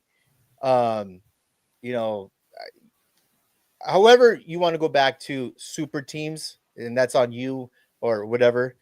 But has the pendulums shifted now in the NBA? Because when I think of both of these teams, I think young and I think depth. Is this something new, or is this an anomaly? Will we never see this again, Rafa? Or do you think I might be onto something here with, let's go away from signing the 3 superstars and let's build depth because of maybe the speed of the game now? Obviously, you have to defend. You have to be quicker. Footwork on defense. The 3-and-D guy. Is this something? Am I being stupid here, or are we shifting to let's go away from having 3 superstars and having shit on our bench, or a bunch of role players that aren't very good? Because when you look at these teams, I mean, Oklahoma, is obviously SGA is a superstar, and then can you say that the center is a superstar? Can you say that what's his name? No. Williams is a superstar? No, this team gives me vibes of the Nuggets team that won, vibes of the Toronto Raptors team that won, one superstar and then a bunch of really good role players, right? And I know the Toronto team that won, Durant got hurt, Clay got hurt, all of that, right? But when you look at the Nuggets team, they had one All-Star in the Joker. Jamal Murray, an exceptional player, but he never been an All-Star. Michael Porter Jr., very good, never an All-Star. The thing is that we're seeing that because there's not one dominant, Joker is the best player on the planet, right? Yes. But how dominant is he? He's not LeBron dominant. He's not Kobe dominant. He's not Shaq dominant. He's not Michael Jordan dominant. And that's why I think we're going to see for a handful of years, there's not going to be, we haven't had a repeat champion. We haven't even had a repeat team go to the finals, I think, if we look at it, right? Since look at the teams that have gone. In 2020, you had the Lakers win. In 21, I think it was the Warriors who won, or the Bucks won. 22, the Warriors won. 23, the Nuggets won. 24, you had the Celtics win. And now this year, you're going to have a new champion. So we have, and they haven't repeated. We haven't repeated finals, with the exception of the Celtics after losing to the Warriors, and then they won the year after, I believe. Or no, not even that. So they didn't even get there. So I think it's just we don't have 2 dominant guys on a team to lead their teams to the finals. And so that's why it leaves it open for a case like this. Like the Thunder, they have so many good role players. right? They built that team great. And as Indiana, you see them, they have Halliburton, but you see how good Siakam was and Miles Turner and so on, right? So we don't have that dominant guy in this decade. And actually Matthew just alluded to it, and he listed kind of the eras and the dominant players. We don't have a dominant player in this decade yet. We really don't have that one. It's Joker. I mean, it's Joker just by far. But he's the best player. He's not the most dominant player, because if he was the most dominant player, we'd have the Nuggets in the finals year after year. And not even year after year, because I think we were spoiled with Jordan. I think we were spoiled with the Lakers and Shaq. I think we were spoiled with LeBron going to the finals year after year after year. We were spoiled with the 4 years of the Warriors and Curry and Durant. I think we were spoiled with that. And in this decade, we don't have that. We don't have two dominant players on the same team in their prime, right? You can say, well, Jason Tatum and Jaylen Brown, they're in their prime. How elite are they? They're really not. They're great players. They're not elite. You have, Jalen Brunson and Cat. They're dominant. They're good players. They're not elite players. LeBron is way past his age to be an elite dominant player night in and night out and in the playoffs. So when you look at the teams, what teams have two dominant players that you can say can be there year after year after year? I don't think we have that. Is this something that's GMs are going to do on purpose? I guess that's what I'm trying to say. Is this something that we will see more of instead of signing the big three? Are we going to start seeing rosters built like this from here on out, or is this? I don't think you are. I don't think you are, because when you sit back and we can kind of look at the season, like look at the teams, right? Like the Lakers, LeBron and Luka, right? And LeBron's past his prime, way past his prime. He's aging. If you look at Milwaukee, there, Giannis and Lillard got hurt. So Lillard wasn't there. The Celtics, you can say that Tatum was hurt. He got hurt and the series was already fucking over, basically. Right? So, but if that team comes back together with the way they are, and who knows when even Tatum's coming back, that team would be, I'd rather have that team in a 7-game series than I would the Thunder or the Pacers. A healthy Milwaukee team with a little bit of depth, but with Giannis and Lillard both healthy, I think that team is better than either one of these two teams playing. Dallas with Kyrie and Anthony Davis and then just a couple of guys. I think they would beat Oklahoma in a 7-game series, or Indiana. But a lot of the guys got hurt, and I still think you put two guys together, and I think they're better than either one of these two teams. I think this is just an anomaly, and I don't think it's going to happen again. Okay, that's what I wanted to ask. I've been, I just thought maybe this is something that we're going to see from now on. We're just going to build a really good teams with depth, because you said it, with Thibodeau, guys are playing too many minutes. We saw what happened with the freaking Lakers. I mean, that was fucking ridiculous. They didn't play. They played the same starting 5 in an entire second half. Right.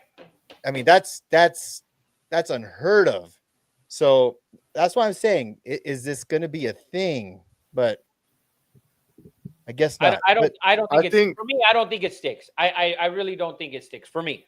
I think it's the ideal plan of a franchise to build a team like this, but the thing is that it takes so long, and they got so lucky in that Paul George trade, getting so many first-round picks and be able to hit on them, and that if a team is trying to do this, to be able to like have your fan base like wait and be patient and be like, yo, stick with me for like 5-8 years, and then you'll get a dynasty or like a solid team. That's really hard to do, Right now, it's always like every team is in like win now mode, so it's always get the best player and just mix and match from there.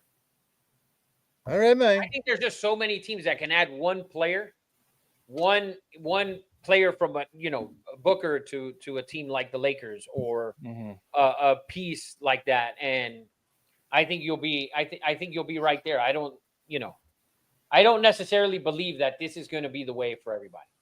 I think it's also extremely hard and not very common.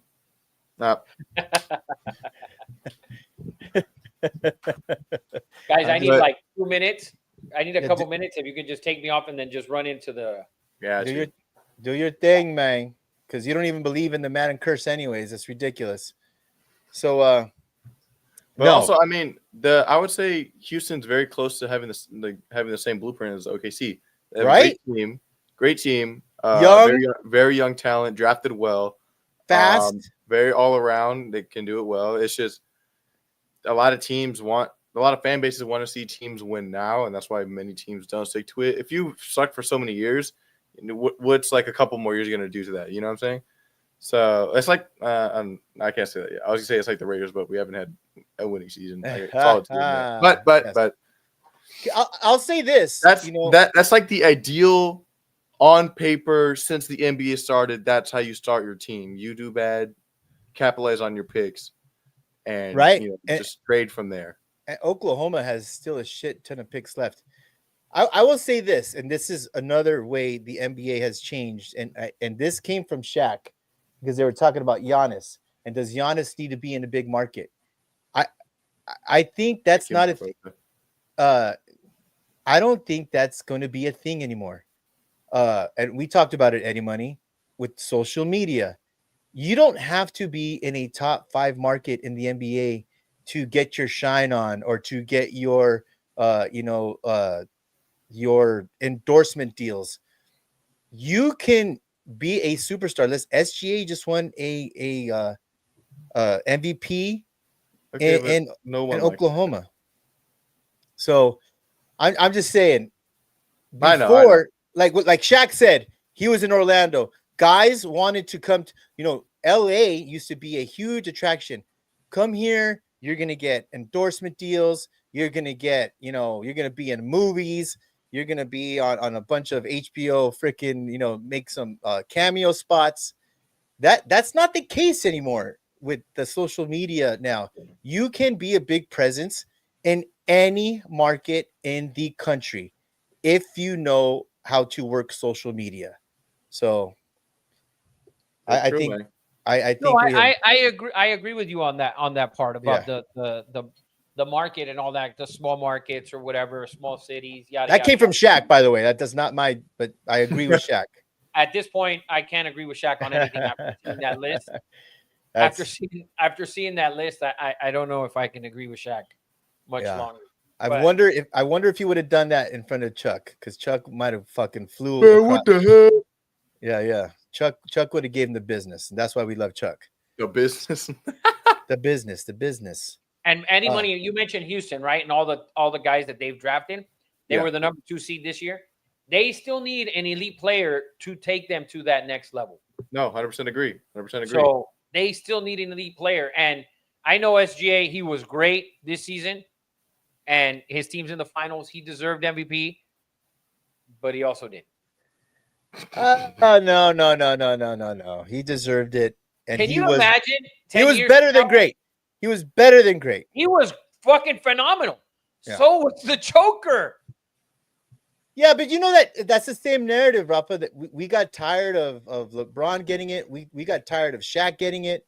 I mean, the thing is, we shouldn't get tired of that. We shouldn't. They're the best players. And the league, David Stern never got fucking tired of giving it to Michael Jordan. He never did. Yeah, because he made him a shit ton of money. Well, so he never did get tired of that. So why are we getting tired of giving it to LeBron or giving it to the Joker? Like when you go back and look at LeBron seasons, the years that Harden won or Derrick Rose won, LeBron seasons were superior. So, I mean, SGA, he did more with less, you could say, than the Joker. But the Joker averaged a triple-double, man. He averaged a triple-double. He shot over 50% from the field, I believe. He had a phenomenal season. We all know who fucked up the triple-double for everybody. That was Russell. Like, total bullshit. Total bullshit. That the man was so good, he ruined an insane stat to get. Did you hear him on his honest take? It was like 2 weeks ago while they were playing. He's like, listen, man. He's like, I'm a different animal. You might get me throwing it off the backboard, but you're gonna get me running out of control. Like, he had self-awareness. He knows who he is. He goes 100 miles per hour. He's a 6'6", 6'7" athletic freak who plays harder than everyone on the court.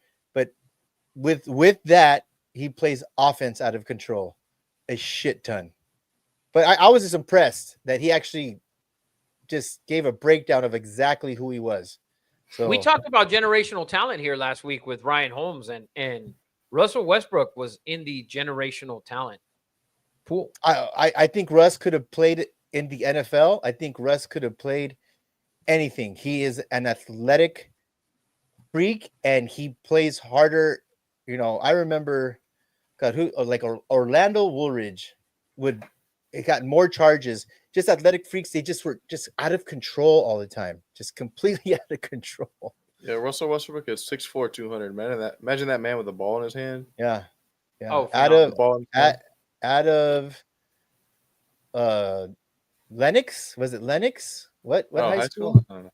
Lennox or some weird like that. I think they're somewhere in LA, and the Olympians were their mascot, I believe. Westbrook, wait. Oh wait, no, I put it Russell Westbrook High School, and it came up Westbrook High School. Yeah. Oh, it came up Anyway. his school. Oh, I didn't know he had a school.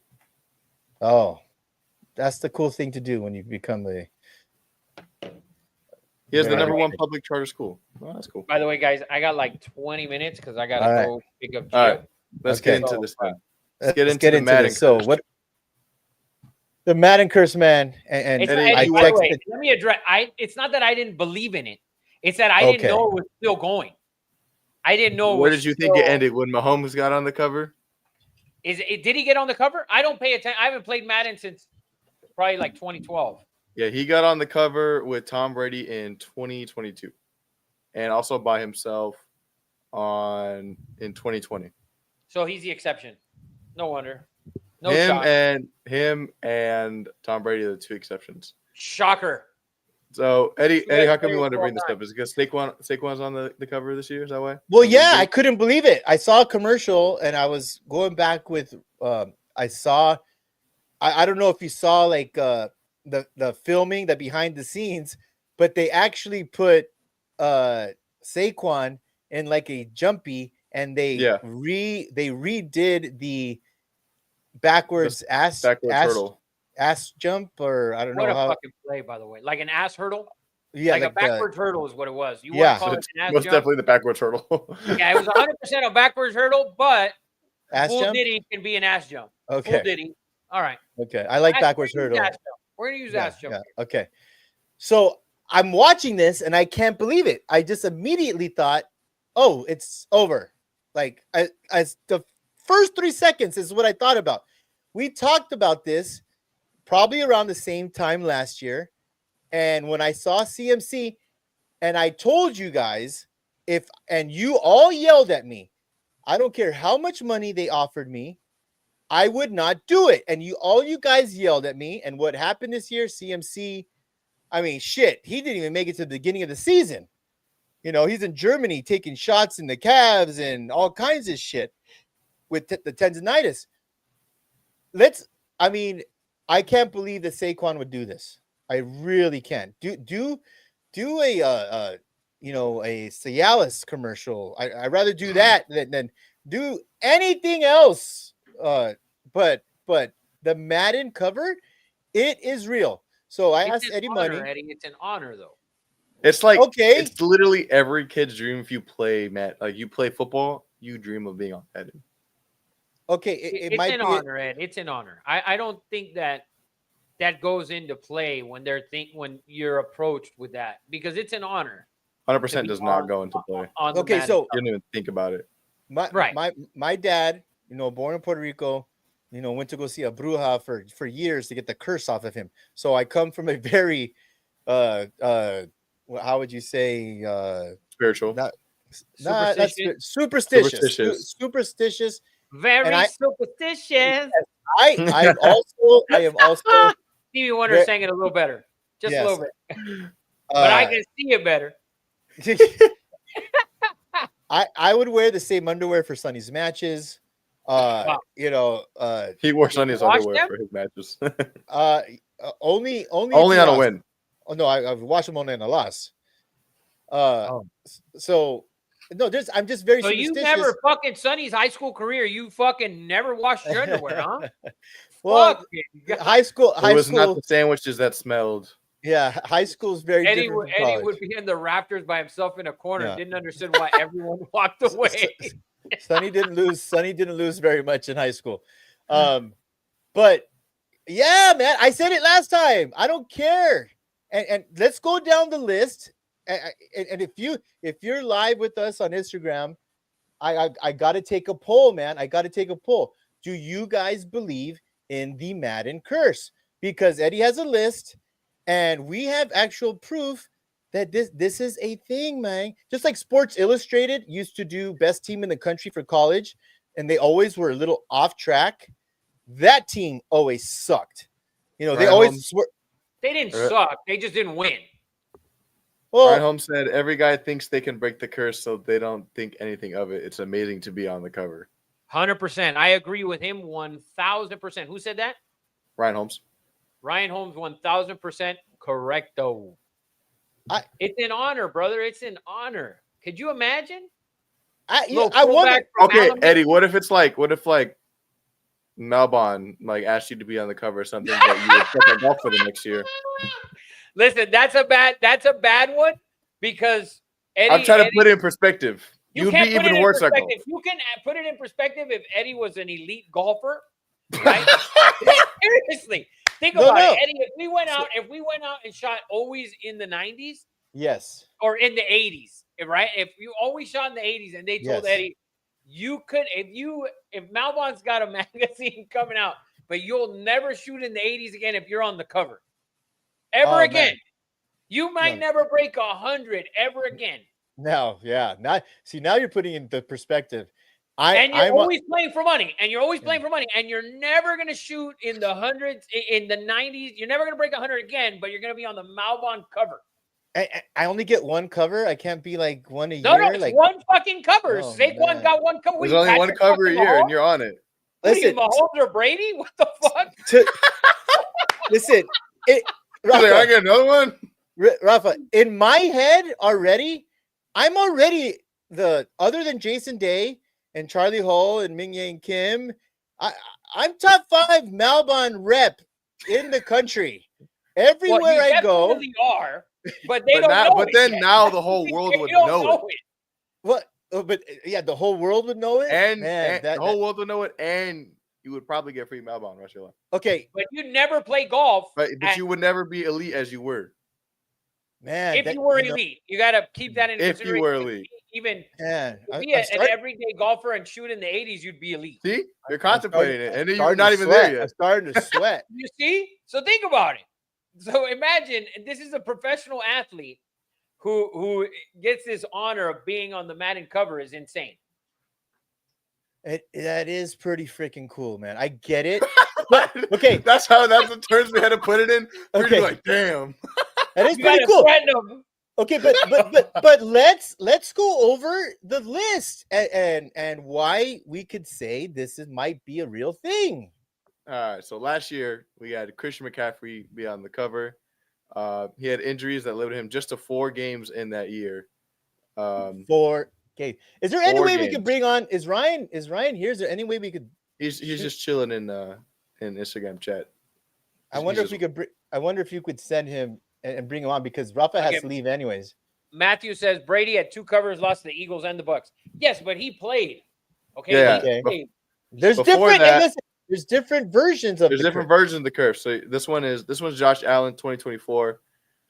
He had a great career. He had a great season, but this is when he had the interception problem, and this is how he had 18 interceptions with 4 fumbles, and that's when people dubbed him with the Madden curse because of the turnovers. There you go. Coach has gone wild. Possibly Brady is a 9-time Super Bowl champ without that stupid game. Listen, Matthew Rocha, I know you're a diehard fucking Patriots fan, but we're not doing what ifs here because if we do what ifs, fucking if Adam Vinatieri's not hitting fucking field goals and Kyle Shanahan's not a fucking moron calling plays on fucking the Falcons, and if fucking the Seattle Seahawks decide to fucking hand the ball to Marshawn fucking beast mode Lynch, Brady wouldn't have but fucking 3. So we're not doing what ifs here. What if you're forgetting the big one? What if fucking Charles Woodson and the Raiders don't get screwed and we get that fumble? Brady's era might be done forever, and the Raiders kicked that whole fucking thing off. That's my biggest what if. There you go. There you go. And then we Matthew have goes, it was a joke, Rafa. I know it was a joke, Matthew, but I can't let you just sit here and fucking what throw if? this ridiculous takes out. That's my job. Yes, yes. I'm Okay, of the so- ridiculous takes. You're a good Okay, human. that's Year that's- before, Mahomes and Brady are on the cover. Mahomes would play 17. They would both play the whole season. Mahomes would make it to the Super Bowl.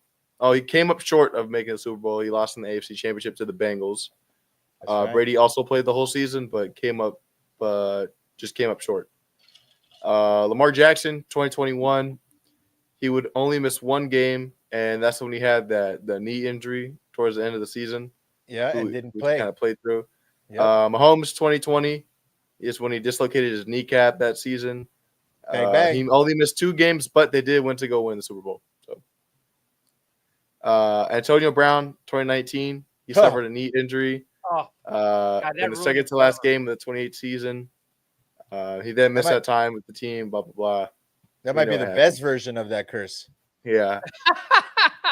Tom Brady, again, 2018. He actually won MVP, but he ended up losing in the Super Bowl to the Eagles. 2017, Gronk, he only played 8 games, starting only 6 games, and had to deal with 3 separate injuries. OBJ, 2016, this was like peak OBJ. He dealt with lingering hamstring injuries and given a 1-game suspension because of that fight with Josh Norman. Richard Sherman, 2015, he played all the games, but he underwent Tommy John surgery following the Super Bowl loss to the Patriots. The fuck, was he a pitcher? I don't know, man. I don't know. He wasn't throwing shit. What the fuck? Are you kidding? Adrian Peterson, 2014, suffered a foot sprain. And then beat the shit out He of would his miss kid. 2 games following season. Calvin Johnson definitely avoided the curse. After he went on the cover, he had one of the greatest receiving seasons in NFL history in 2012. He caught 122 passes for 1,964 yards. Real quick on this one. I just saw a video. Some podcast, I forget what it was, and they were interviewing Scattaboo, and they were popping up a bunch of players like from the early 2000s, and Scattaboo. Amon St. Ra, and they put up Calvin Johnson. He's St. Brown's podcast. Yeah. Yeah. He had no idea. Like, you youngins, man. You youngins. I feel like, to be fair, though, Dude, he struggled with Calvin. you rarely see those struggled with guys Calvin outside their helmet, though. Bro, that's Megatron. I'm just saying. It's Calvin Johnson. He's one of the best receivers of all time. Yes. That's Got wild. Mr. Holmes in the Hey, building. Mr. There's Ryan. Holmes. What's up, buddy? What's going on, fellas? How you doing, man? I'm good. Dude, just I chilling. get excited when Ryan Holmes is on fucking camera, bro. Uh-oh. Dude, I really do. I enjoy having Ryan on this show, man. Is he your local Miles Garrett? Bro, I was gonna say, I he's feel my like number 2 pick. He's my number 2 pick.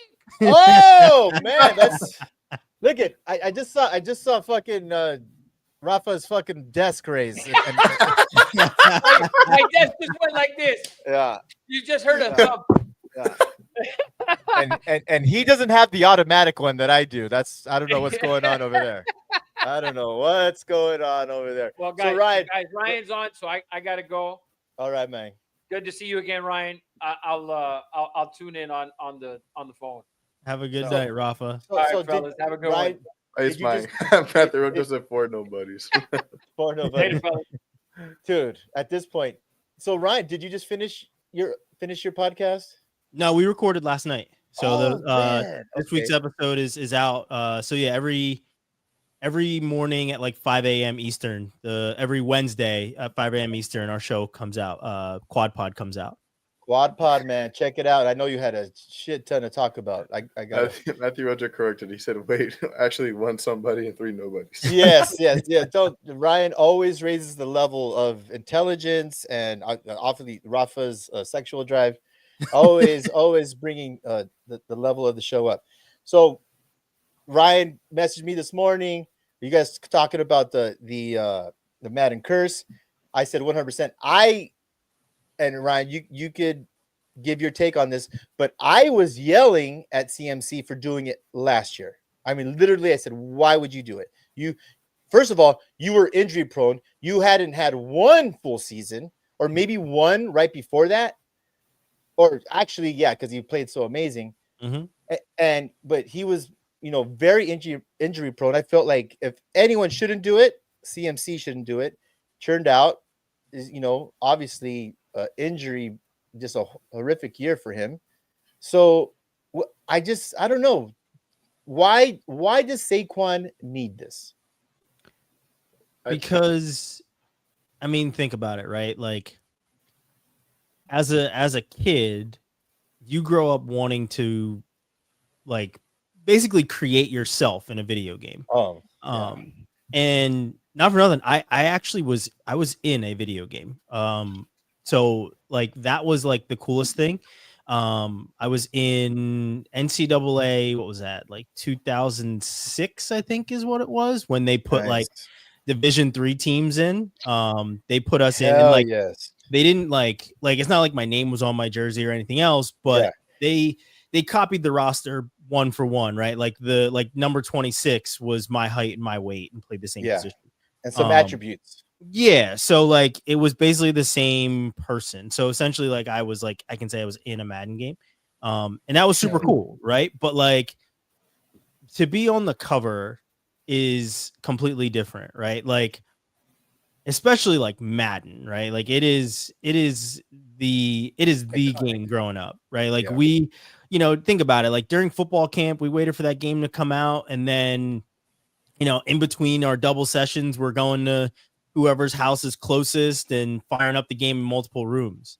And so it's a big deal. So it's not something that you need, but it's definitely, when the opportunity comes, I don't know how many, I mean, those numbers aren't out, but I don't know how many people are turning that down. You know what I mean? Like how many people are truly turning down the Madden cover? Because like I said, like you're not thinking about a Madden curse in that sense. You're thinking, I get to be on the cover of one of the most iconic video games ever to be made.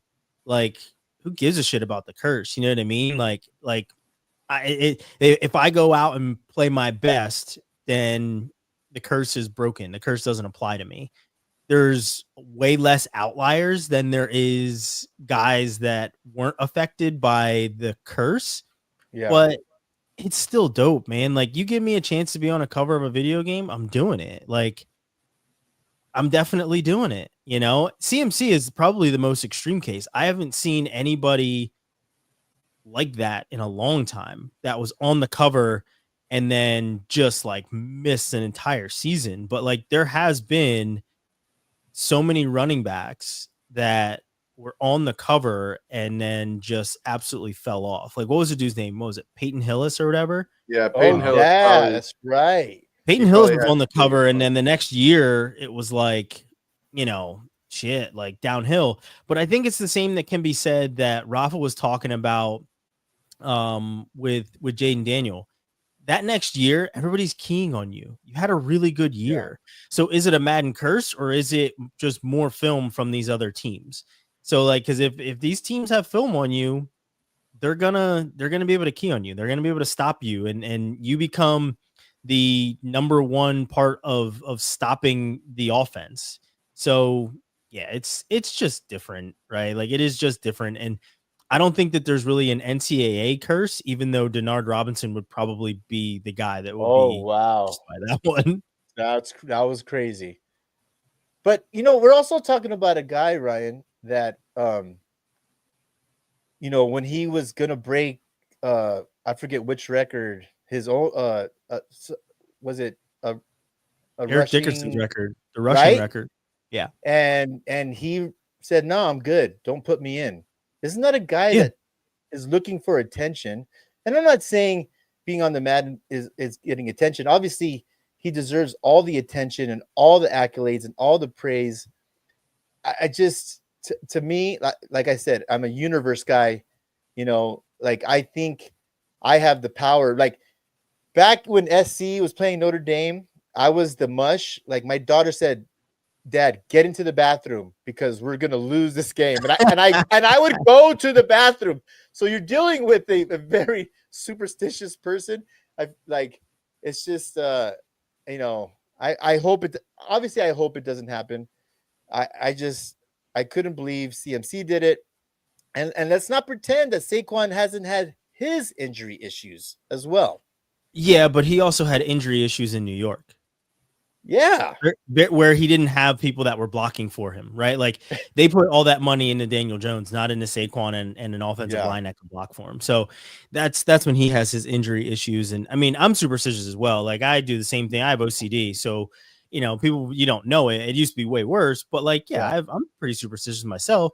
But man, if I get a chance to be on the cover of Madden, I'm not thinking about some curse, right? I don't have the stats of the former running backs that were on the cover of Madden the year after they were on the cover, right? Like I think that's for people like us. That's for us to worry about. If you're worried about the Madden curse when you have a chance to be on the cover, I don't know, that kind of speaks a little bit more to your thought. Yeah. I wouldn't say that Travis Hunter was cursed. He won the Heisman after being on the cover. Yeah. Good point.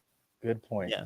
And Ewers, I think they did pretty well in college football this last year. So the only one I think is I don't even remember what the other guy's name was. There was a guy from Michigan that was on Donovan there too. Edwards. Yeah. Like they didn't have the best year. So it is what it is there. But yeah, I mean, I don't really think there's truly an NCAA curse. I think that it's more so, like I said, I brought up Denard Robinson mostly because like that guy was just an athlete playing football. Like they needed him to be an athlete. So he went out to be an athlete, and that was really it, so that next year he caught lightning in a bottle once and had like a really good year. He was a really good athlete that could play. That's why when he made it to the pros, they were like, here, we're going to have you do the same thing here, but we're going to make you like a true running back. You don't have to throw the ball anymore. Cause it's not like he wasn't reading defenses. You know what I mean? He wasn't a true quarterback. He was an athlete, and that's how he played. So when he made it to the pros, that's why it really wasn't a thing for him anymore. Cause he was just an athlete. He should have been a kick returner, should have been, one of those special teams kind of guys, but yeah. Do we know who's going to be on the cover of NCAA football? It's a ton of guys. That one came out like a week or so ago. Do they do it regionally? Like, so no, like in one. No, like that cover. There's a ton of. There's like a group, so it's like a group shot. Yeah, it's like a group shot of different guys that are on the cover of. I mean, obviously, there's guys that are like right up front. But I mean, there's a number of guys, even down to the like. They use like a picture in the background where there's just like fans. So like there's like a number of people that are on the cover of Madden, but there are like Madden cover guys, but there's multiple. Oh, I think I got it. Or NCAA cover guys, I should say. Yeah, pull that up, Eddie Money, if you have it. That'd be awesome to see.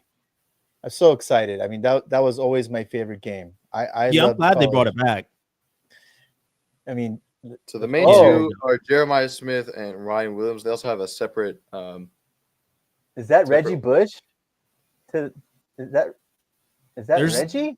There's a number of dudes that are on this cover. There's Tebow, Reggie. Oh shit! There's this is the deluxe edition. There's like the regular edition is a little bit different, but yeah. I believe the regular one is just Jeremiah Smith and Ryan Williams. Yeah. That's wild. Those guys are multi-millionaires already. Did you hear that something came out about UNC basketball that the roster has now? Oh yeah, that's dope right there. that's the shit. I love it. I can't wait. I'll play that. I'll play that game. They have the fight songs that come out with the. They added a lot more traditions this year too. Yeah, there's a lot that got added to both games. Like there's now like the coaches are now in the games. And then even I read today that for Madden, there's going to be like, I I think they added like halftime show or something like that, or like shit. not like band, I not saw like they a added band more or like anything. stadium aspects to it. Yeah, like more like a show, like talking heads in between. So like That's the crazy. like the Kirk Herbstreits and stuff are like more so in the game. But it's like it's probably like the ESPN talking heads or whatever doing like the pre and post and halftime shows to like break down the game. Is I think that's what's in Madden. But yeah, there's a lot more elements added to NCAA too. Like that was like a big deal that they put the coaches are even in the game as well. But what I wanted to say, I just saw, and this might morph into something different, but UNC has now, it's been reported that they have spent $14 million on their basketball roster. You know, last year they said Ohio State was the highest. They spent 20 million, but that is a roster of 90 guys. I know not all of them are getting paid, but $14 million for, I mean, that roster can't be more than 15, 16, 17. I don't know what for the basketball roster for or the football roster. The basketball roster, $14 million. Now, if that's not pressure to win, I don't know what is. But yeah, UNC, man, it's Sonny just flew in today, just got in, and I was out there in South Carolina with him. We just found out about the AJ Ferrari thing. I know you guys talked about that on your podcast. Yep. But it's UNC is like a hot spot right now, man. So much going down in this little tiny college town. And it's not just basketball, it's not just football. I mean, I've obviously I've been there 100 times, but it is not odd. I've sat down next to Roy Williams for breakfast. I have sat down next to Mac. You go into there's like 4 breakfast spots. You know? There's not much in Chapel Hill. There's not much there. So my question to you now that I have you, what transpired? Why was there approval at first with AJ Ferrari, and then why did the administration take it back? Do you have any information or any insight on what happened here with AJ Ferrari? Yeah, I got more intel after we recorded the show. So on the show we talked about it, and like I said, one way or another, like it didn't matter to me whether AJ was going to be at UNC or not, right? Like if and you know, it's in one of the clips I put out today. Like if this would have happened last year where he commits to a school and they don't allow him, I'm less surprised than women's lacrosse and baseball look really good right now. We actually talked about women's lacrosse and baseball on our show too, because we were talking about UNC. Women's field hockey too. I think they're 4 straight national champions. Dominant, super dominant. But the AJ situation is super unique, right? Last year he had a really bad year, like flipping off the crowd after saying he was going to Iowa, getting into a fight with the guy that was going to become his teammate, like just horrible, right? Just not very good. So if it would have happened last year, you're like, yeah, okay, I get it. But this year he kept his nose clean, right? He stayed out of trouble.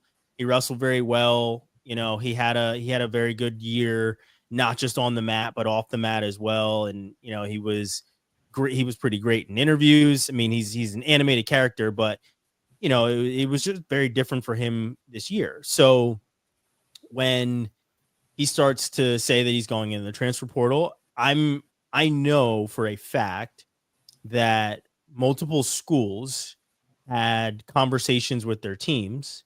And this is something that I found out after the show was recorded. So if you go and watch our show, this won't be part of anything that I had said or anything that anyone said. But nice breaking news. I love it.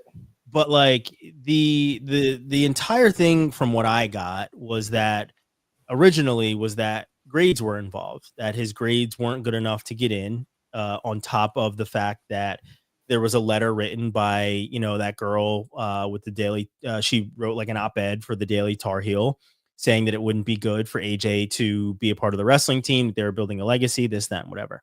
Now, I will say this is they did get approval to recruit him. Like I said, there were teams that held votes with their teams and asked if it would be okay. I don't know if UNC was one of them. My guess is that they probably did. Maybe you have insight into that of whether or not they actually talked to them beforehand, but they did get approval from the school, and they were approved to go and recruit him and make NIL offers and do the whole thing. Yeah. And they exhausted teams that were going to get him, exhausted more manpower to go get him, mostly because they had to get it signed off on by their schools, by their administration, work with NIL. There were so many more, different things that came into play. So it's my understanding that they got it all approved. Everything was approved. And then the letter came out literally like the week he had commit. So the fact that now it's a thing, it's kind of funny because the letter came out like over a month ago and it was published over a month ago.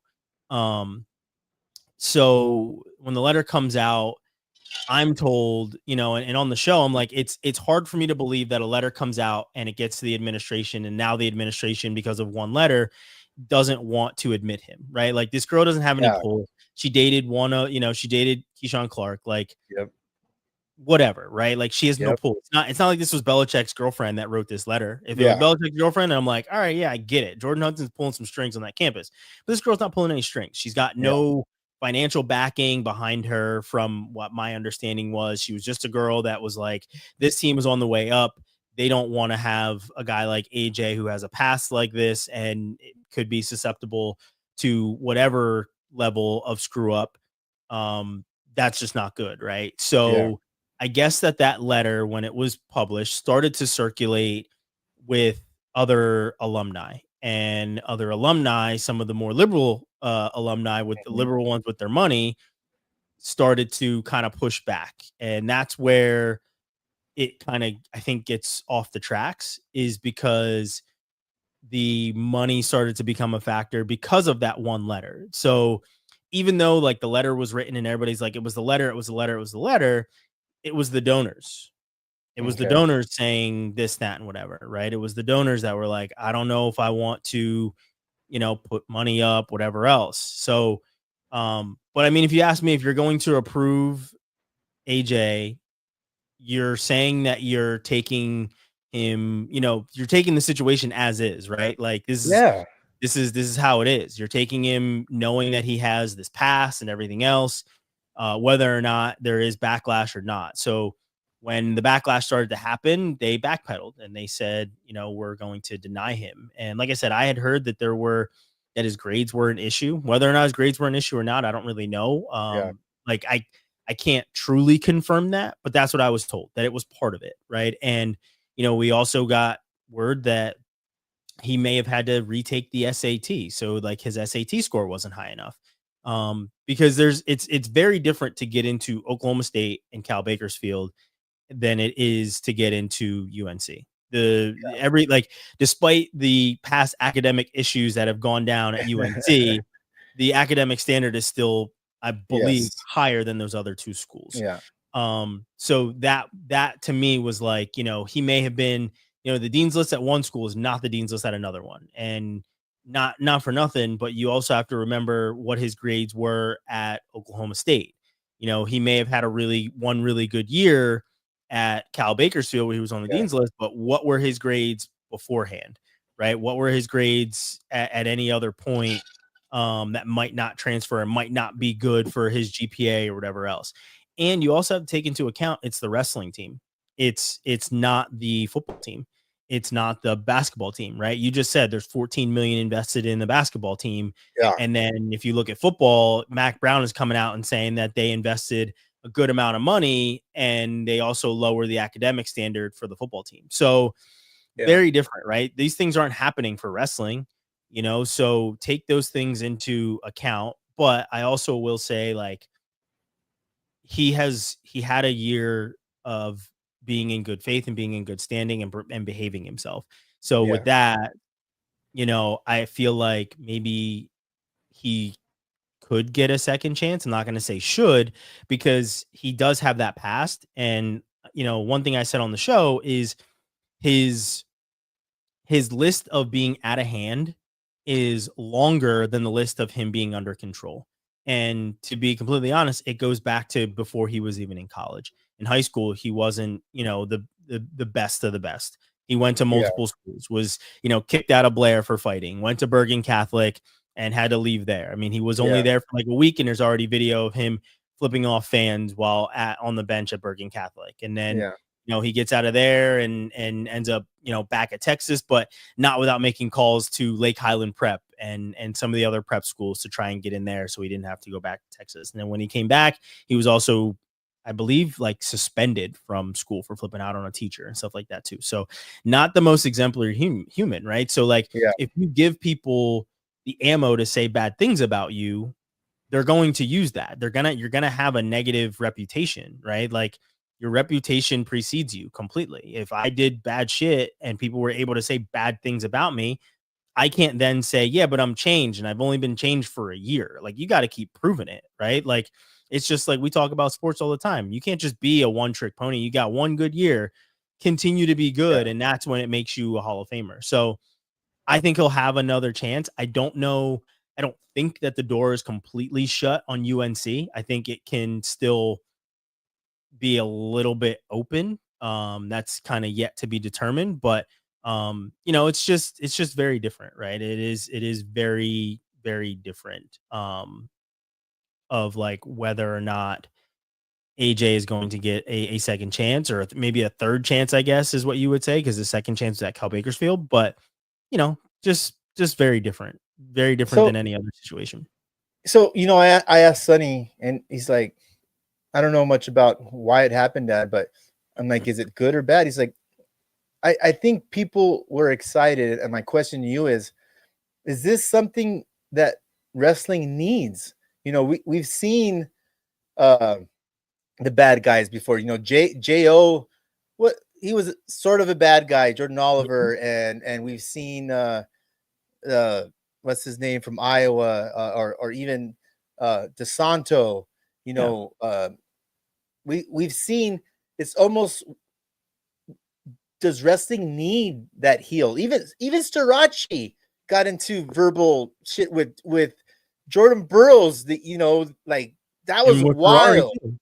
Yeah, right. Like, is this what the sports needs to bring attention and light? And this is what the one thing the UNC wrestling program was missing, in my opinion. It was the only thing was an atmosphere, like even a Rutgers, that Rutgers atmosphere. They put in the work to have that atmosphere, right? And, NC State, they packed the house, So, to me, that was the one thing, and I was so excited to see Carmichael Arena packed, whether for good or bad, whether to go see AJ go into splits and flip people off. People were gonna go and watch him. It was that like the a train wreck sort of deal. Like what's gonna happen there? People watch like NASCAR. You watch NASCAR, we want to see the wrecks. I was so excited to see that, and now kind of bummed. But like you said, definitely a reputation. But he is still a young man. He did put in one, rehab year, and I hope he gets a second chance. I see he works with kids all the time. He has the right message right now. But that's the key word, right? You finish your sentence by saying right now, because we've seen him go off the rails. And that's like the worst part about it is we've seen it for a long time. I'm gonna be completely transparent. When I had seen that he committed to Oklahoma State when he was out of high school, I was like, he's not gonna stay there. He won't last there. And I said that knowing the kind of character that he had. Yeah. And I preface also by saying every time I've ever talked to AJ, he's great, super respectful, fun to talk to. I mean, he's animated, he's a cartoon character, but he's a good kid, right? Like in that sense, like when I have had conversations with him, it's not like he's just AJ. You know what I mean? But he does have that alter ego, and you don't know what you're gonna get. So, when you say like, yeah, he's got the right message right now. Yeah, right now he does. And I agree with Matt. Like, he should have stayed at Cal State Bakersfield for one more year and then look to transfer after this, right? I think that he should have,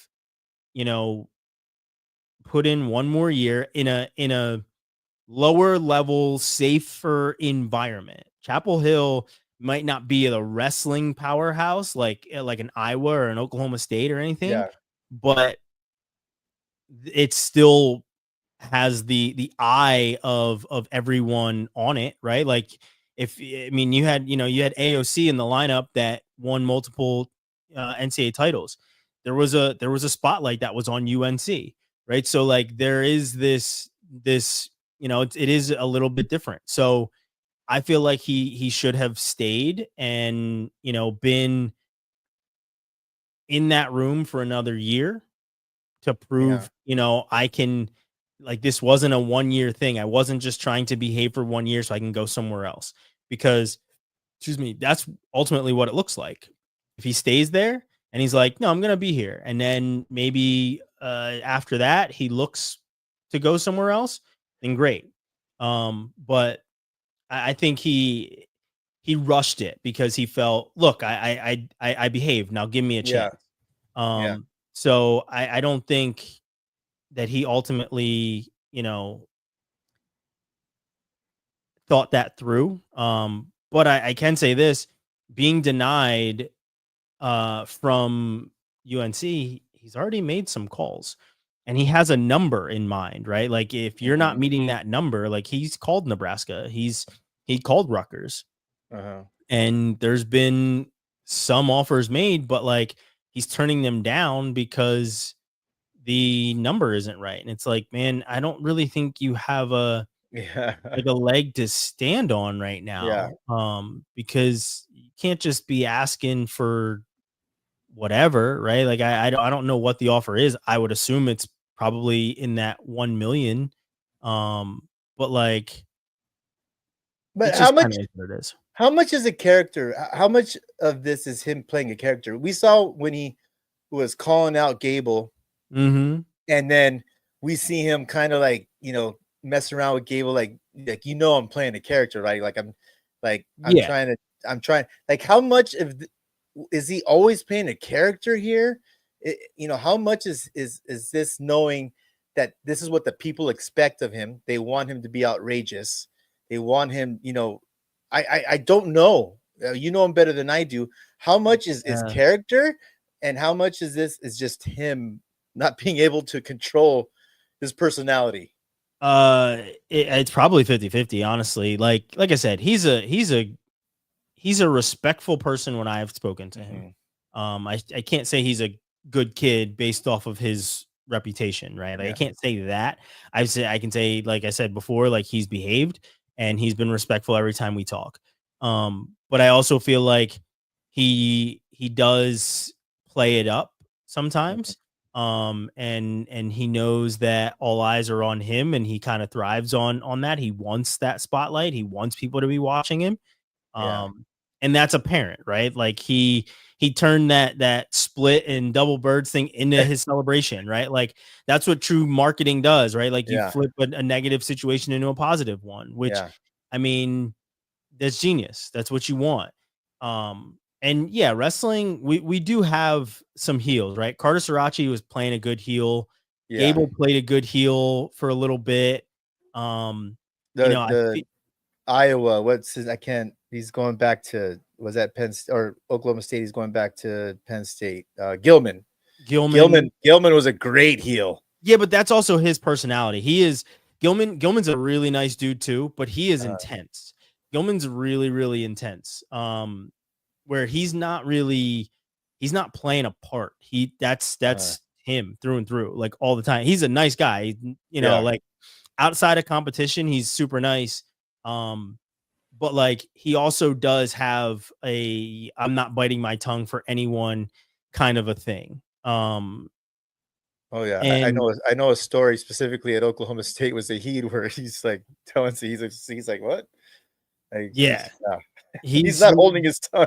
He does not hold his tongue for anyone, right? And you know, it's just funny to see how we have these different heels and stuff in wrestling.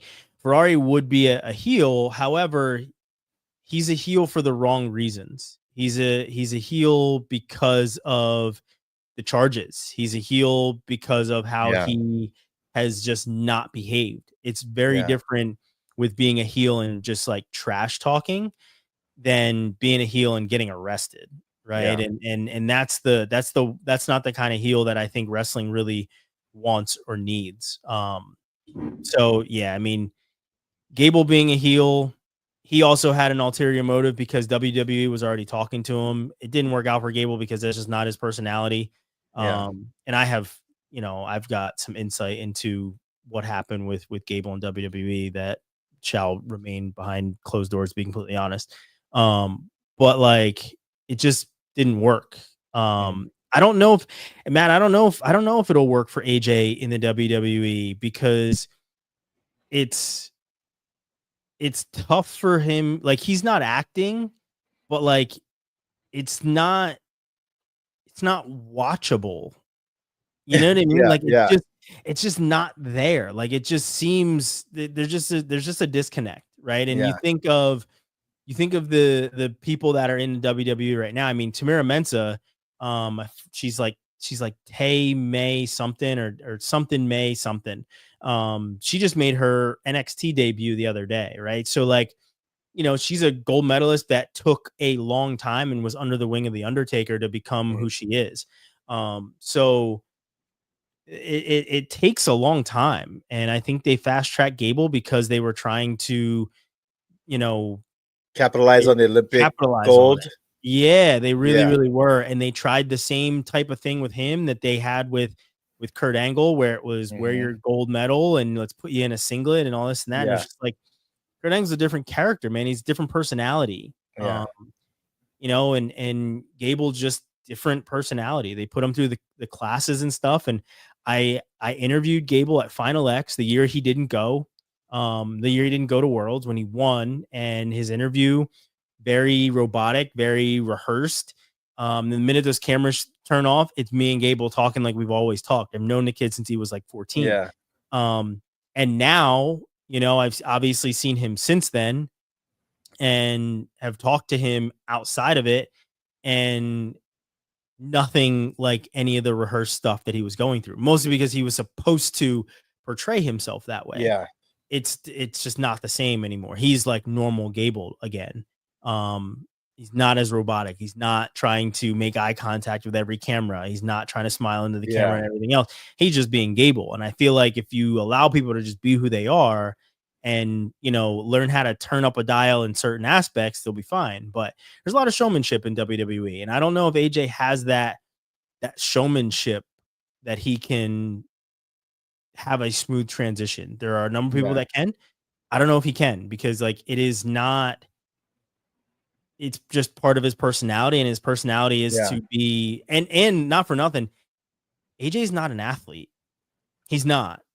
I don't know if people realize this, but like if you go watch his videos of him hitting mitts and like working MMA. Oh, I've seen it. AJ's not an athlete, guys. There's no rhythm to him. There's no bounce to him. And I think I would know that as a fighter growing up and being in the cage myself. There's no rhythm to him. Watch him, and obviously, he would have a ton of work to do, but like he's not an athlete, and you can see it. You can see it. You really want to see if he's an athlete? Go watch the videos of him dancing, because that is a very good indicator of how well he would be as a fighter. To be completely honest, I don't want to do this, but I feel like I have to. So Ruben Valencia is going to be at my house in like a couple of hours, but he would tell me about Anthony.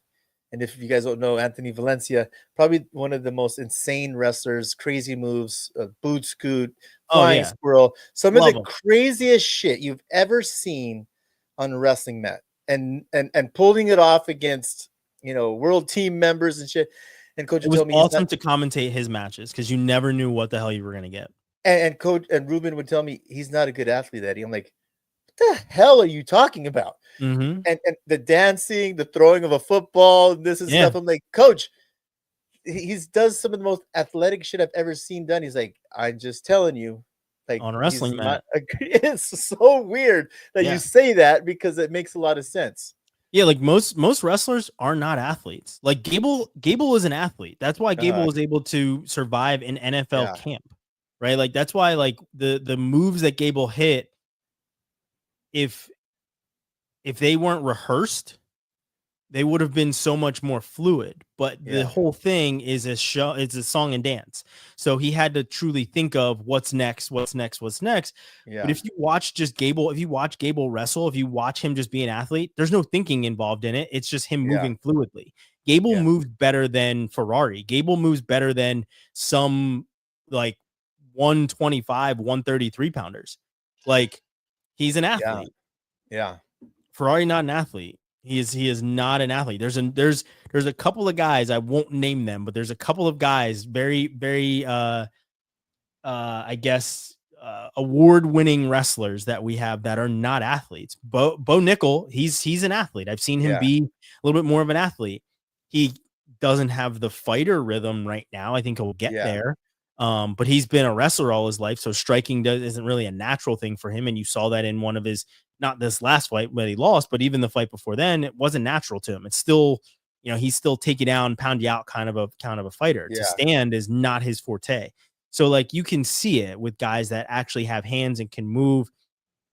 They just have to have it, and that's why a number of NFL players used to do ballet. That's why they used to do dance class, because they needed rhythm in order to truly be that way. So yeah, it is different, but AJ's not an athlete. So that's why I think he would have a hard time being in WWE, because there's a lot of thinking, there's a lot of motion that he has to remember and do.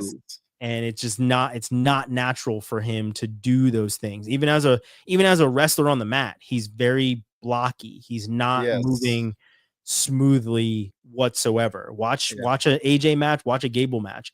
Gable match, he's smooth. He's super smooth. AJ, not so much. That makes a ton of sense. But dude, thank you again for freaking coming on, filling in. Yeah, you sent me the link and I was like, oh yeah, I was sitting there. I was watching UT and Texas Tech softball. That game was pretty cool. Been watching the Women's College World Series. On the plane, I was watching Texas Tech and Oklahoma. That was an insane game. Yeah. It always been into. My daughter played softball forever, but I don't know what it is about women's softball, but always entertaining, always great to watch. And this year's been phenomenal.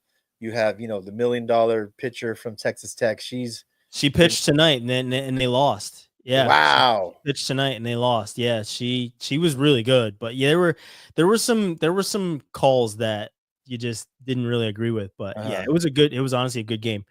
Matt, yeah, you're right. Chael Sonnen, he got that. Chael Sonnen is like that all the time. He's always switched on. Oh my gosh. Always. Like if I talk to Chael, the funniest thing, the first DM I ever got from Chael, I was in Siberia. We were there for the Euregan and it was streaming and I was, recording some video and he saw me in the background and he sent me a DM that just said, "Hey, I like your camera." And I was like, "Thanks, Chael." Like we had talked obviously in person before, but I was like, "Thanks, Chael." But like every time I see him, he's completely switched on. Chael he's always like that. He's a character, but he's a super nice guy. He really is. He's a really nice guy.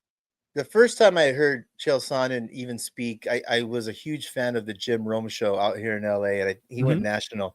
But he used to have, callers, and it was like smack talk. He could go on and give a 3-minute just roasting, and it's just his mental capacity to talk shit, but also to articulate his point. I don't know if I've ever seen anything like it. It's special. Like he is just wild and I don't know why he doesn't have his own freaking show. Because he is just entertaining and he does have a podcast. He does have a YouTube channel. And then him and DC have a show that rarely catch. Like I'll catch clips and stuff of that, but yeah, Chael's he's different, man. He is definitely different. He's got like you can't teach what Chael has. Oh. You know what I mean? Like you can't. You know, I think Bo Nickel tries. He really tries to. I mean, it is some of it is organic, but I also think that a little bit of it is a little forced sometimes. Yeah. But yeah, it's different for these guys. It is very, very different because I think in wrestling, you're told not to show that type of personality, but personality now is what's selling in sports, and everybody wants that kind of personality, and they want people to just kind of showcase who they truly are so that they can either love you or hate you. That's what they want. They want emotion with their sports now. It's not just go score touchdowns. They want to actually feel something about the athletes that they're watching and cheering for or cheering against. And that's the big difference in sports now. And that's why like, you know, I'm on camera as much as I am, because as a sports journalist, you're taught not to be the story. But now in this day and age, you have to be the story. You have to be the guy. You know, you're literally taught in journalism school, don't use the word I. It has not, like, you are not part of the story, where now you are. So you have to be. So that's what sports are. And that's what, like, a lot of these guys are these days. They have to be the personality. They have to be the number one guy. It's crazy. And I think that is like the struggle, especially in college wrestling. You are taught to, you know, go shake, you know, first of all, you shake hands before you go shake the, you know, and it's such a, just, they're struggling with the identity. Do we want bad guys because we hate that, but we love it because he brings attention to the sport? And, you know, I don't know if they'll ever figure it out, but that's who knows, man. Anything else before we, you know, we got 5 minutes before we, you know, any sports, anything else you want to talk about? We trying to think what else. Madden. Hasn't been much. I mean, I think it's a slow week. It's a slow week, man. It's a little bit of a slow week. There's a lot happening in wrestling behind closed doors. Obviously, right now, there's things that you know, I've been getting text messages about that will be coming out soon. So we'll talk about them on the show next week. So guys, go subscribe to our channel, the Quad Pod, over on YouTube. It's also on Apple and Spotify. You know, we're doing a show every week, every Wednesday. The show will be out.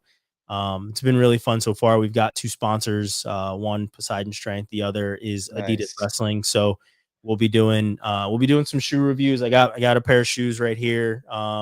These are an older pair that I got. I was going to say, years back. But they have some new ones that are coming out. So we'll be doing some shoe reviews. We'll be doing some different stuff. We've got discount codes and stuff for both places. So nice. You know, you guys can get some different stuff. But yeah, I mean, the show's been a lot of fun.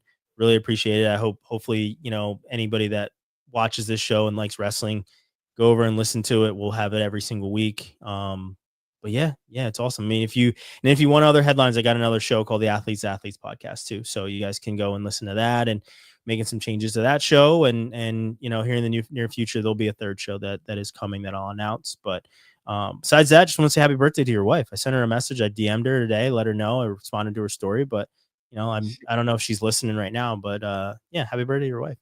Oh man, I appreciate that. She was really like, she was so happy that she's like, a lot of people reach out to me. She was so surprised. I'm like, yeah, man, you're a pretty good person. That's what happens when you treat people good. People, exactly.